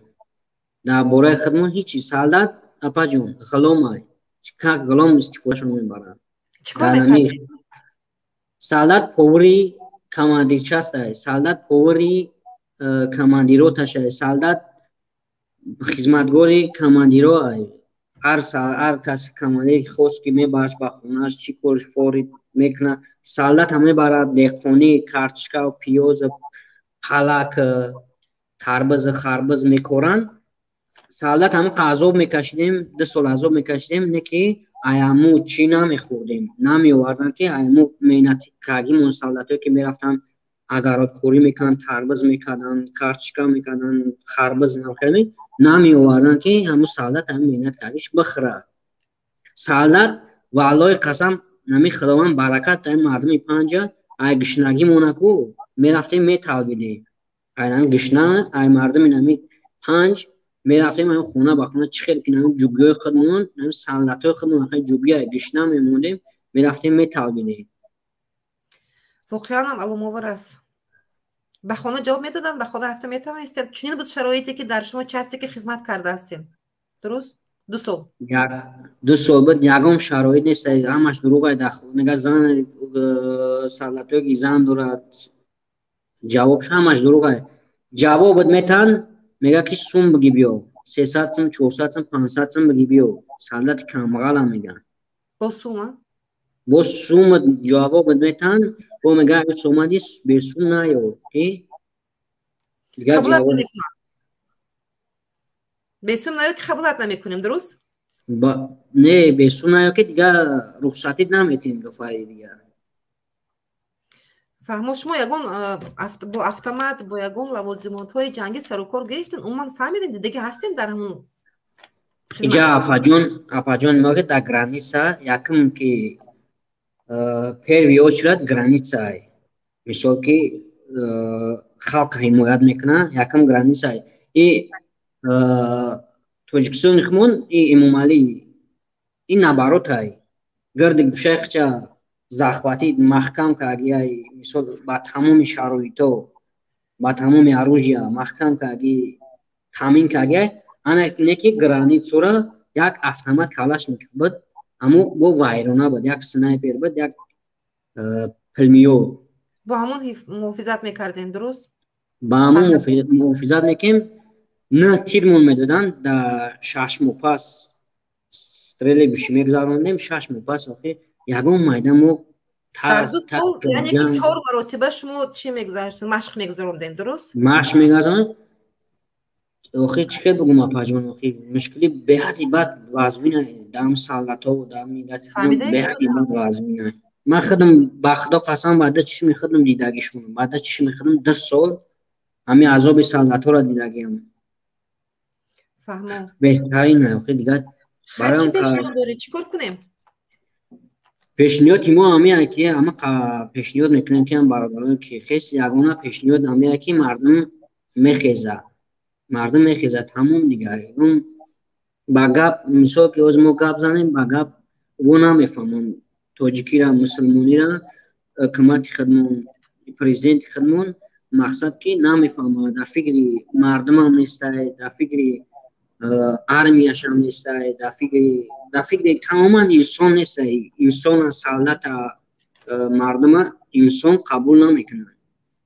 یگانه راهی که بهترین راهی که ما میخیزیم اتفاق میشیم و میخیزیم خود خدمون همین تو که نخیزیم گپ نزنیم تو که ما نخیستیم انقلاب نکردیم تو نخیستیم که یک چکل بگم رنگینه راسیا ولی نخیستیم میتینگ نکردیم ایج وقتی باگر خوب باگر چی نمیتونم. سلامت باشین. در پناه خداوند باشین. تشکر زیاد اپاجون. همین بخیر میداد توجیک میرسونم که بیدار شین برادرها. تو وقتی که بخدا قسم تو که که ما تو چند خوب کردیم تو چند که گپ نزدیم تو چند که نخیستیم مغنه تو چند اتفاق نشیدیم نمخیلی ای وطن به وطن میشیم مثل سیگانا واری بعد میریم در کالینسو خوب میکنیم خط زن بودک. تشکر زیاد اپاجون. خب گوش کردیم این نفری که در واقعا هم خدمت کرده است، در سرحد خدمت کرده است، اون چیزی که در داخل چست ها روی داده است انا با زبان خود نقل کرد، ما گوش کردیم. این حال قضاوت رو خود برید. در این کانال ابونه شدن رو از خاطر نبرید. این طوری 3 ساعت شده است، لیکن من به فکرم یک دویم رو گفته استم که ابونه شوید، باز نشر نمایید و فعال شوید، سوالهای خود رو بنویسید که من در برنامه‌های آینده برای شما پیشکش کردم. در کدام موضوع شما می‌خواهید بیشتر معلومات پیدا کنید. اینجا 2 نفر دیگر هست، من 2 نفر رو قبول کنم، کوتاه میپرسم، بعداً جنبش میکنیم. خب هر دوتون رو قبول کردم یک باره. سانیک و مهاجر طرفدار سلام علیکم. یک نفر تو صحبت کنید بیرون.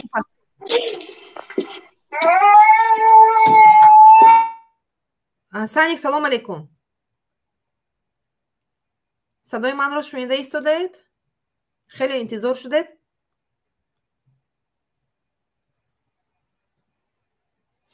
خب شما رو نشونده ایستاده، لیکن در کجای رفتگی باشید نفهمیدم. شما پایان استید. موجر سلام علیکم. آوازون هست؟ خوبی، صحت سلامت هستین؟ آوازتون هست، فقط در اونجا کمتر میخ بود، برای همون من شما رو چی کردم. آوازی اومده سپر؟ آوازتون خوب است. بهترین. ما گفتنی بودم آپاکی خداوند شما را نگهبان باشه. مقصد که دیگه یگان باوری نمونده لعنتی دای ایمانویل رحمان افته.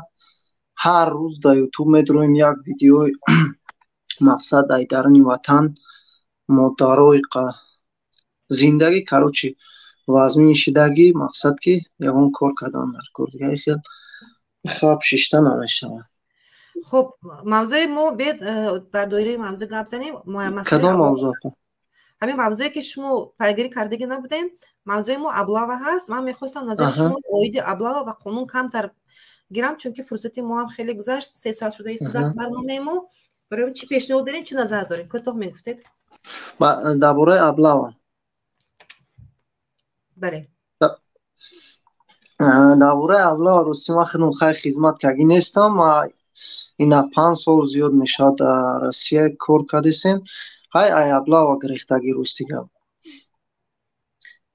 و این ایجا مقصد آدما سوم میتن برای خدمت رفتن حرکت میکنن، اما میگریزیم ای ابلاغ برای که مقصد میبینیم اوزی مردم مجبور برده و مرده شون روی کسان ایس زده و اینوالید روی کسان، هیچ کی جواب نمیگه. تمام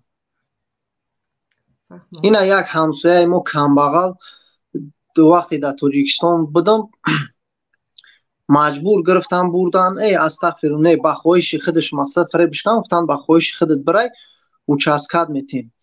هم که کمبغل دم بیچاره رفت خدمت کرد، همین قدر عذاب کشید، اومد همون چند سومی که برای خدمت میتن همون را گرفتن نتونست، هم قدر داو کرد. هیچی. فهمو. چی پیشنهاد دارید؟ پیشنهاد خود رو بیان کنید تا چی باید کرد، چی روی مشکل، چی باید کرد که این مشکلی رو ما حل نماییم.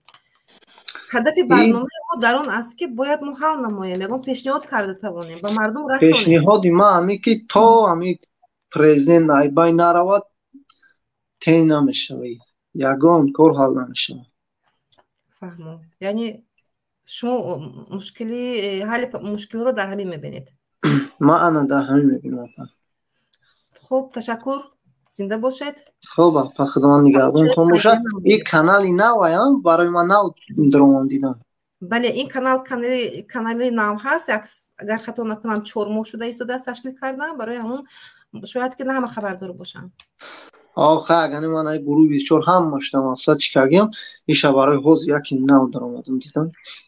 کانال حقوقی هست، بیشتر ما اویده حقوق صحبت میکنیم، نظر مردم رو میگیریم و اون چیزی که اگر در آینده میخواید در دوره یگان موضوع برای شما معلومات پیشنهاد کنیم میتونید در نویسیم.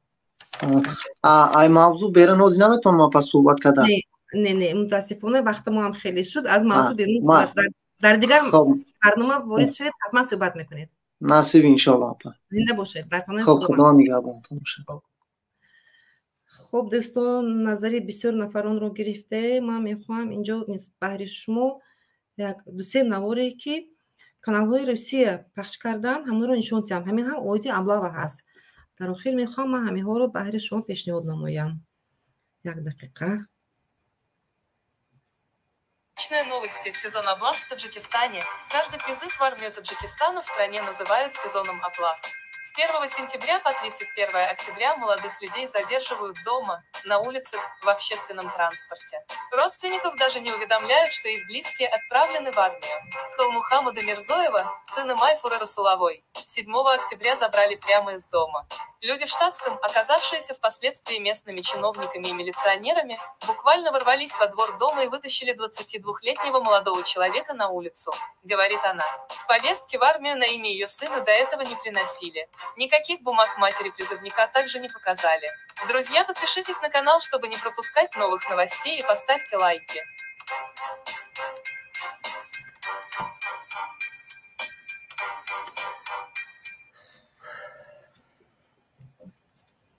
این بود канал های Россия. Как сообщает пресс-центр столичного МВД, автор видео описывает события на видео, где двое сотрудников милиции пытаются задержать молодого мужчину, а им препятствует молодая женщина, предположительная супруга мужчины, как облаву. После появления видео в интернете, пользователи социальных сетей потребовали у столичного управления МВД расследовать обстоятельства описанного инцидента. В короткие сроки были выявлены герои видеоролика и автор видео, которые были доставлены в милицию. Ими оказались жители города Вахдата, муж и жена Бадриддин Пардаев и Халасова Осада. Они сообщили сотрудникам милиции попрошайничеством прямо на дороге напротив ГЖК Шарки-Осот, когда к ним подошли сотрудники милиции и попросили покинуть проезжую часть, и попытались вытолкнуть мужчину на тротуар, чему начала препятствовать его жена. Данный инцидент на камеру мобильного телефона снял 26-летний житель города Душанбе, проезжавший мимо на своем личном автомобиле, а затем, через несколько дней, выложил в интернет. Друзья, я вас очень прошу, подпишитесь на канал. خب چنین بود. چنین نوارها خیلی بسیار هست. صدها نوارها هستن.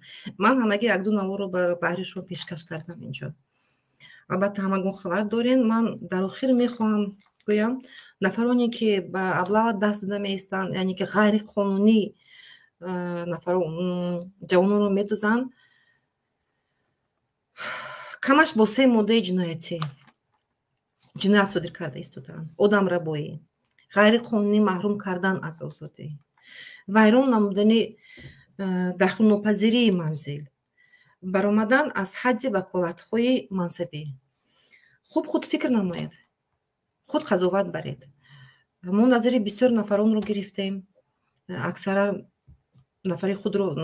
نفران در اینجا گفتن من دیگران رو قبول کرده نمیتوانم، زیرا وقتی خیلی طولانی رفت. در آخر چی گفتنی هستم؟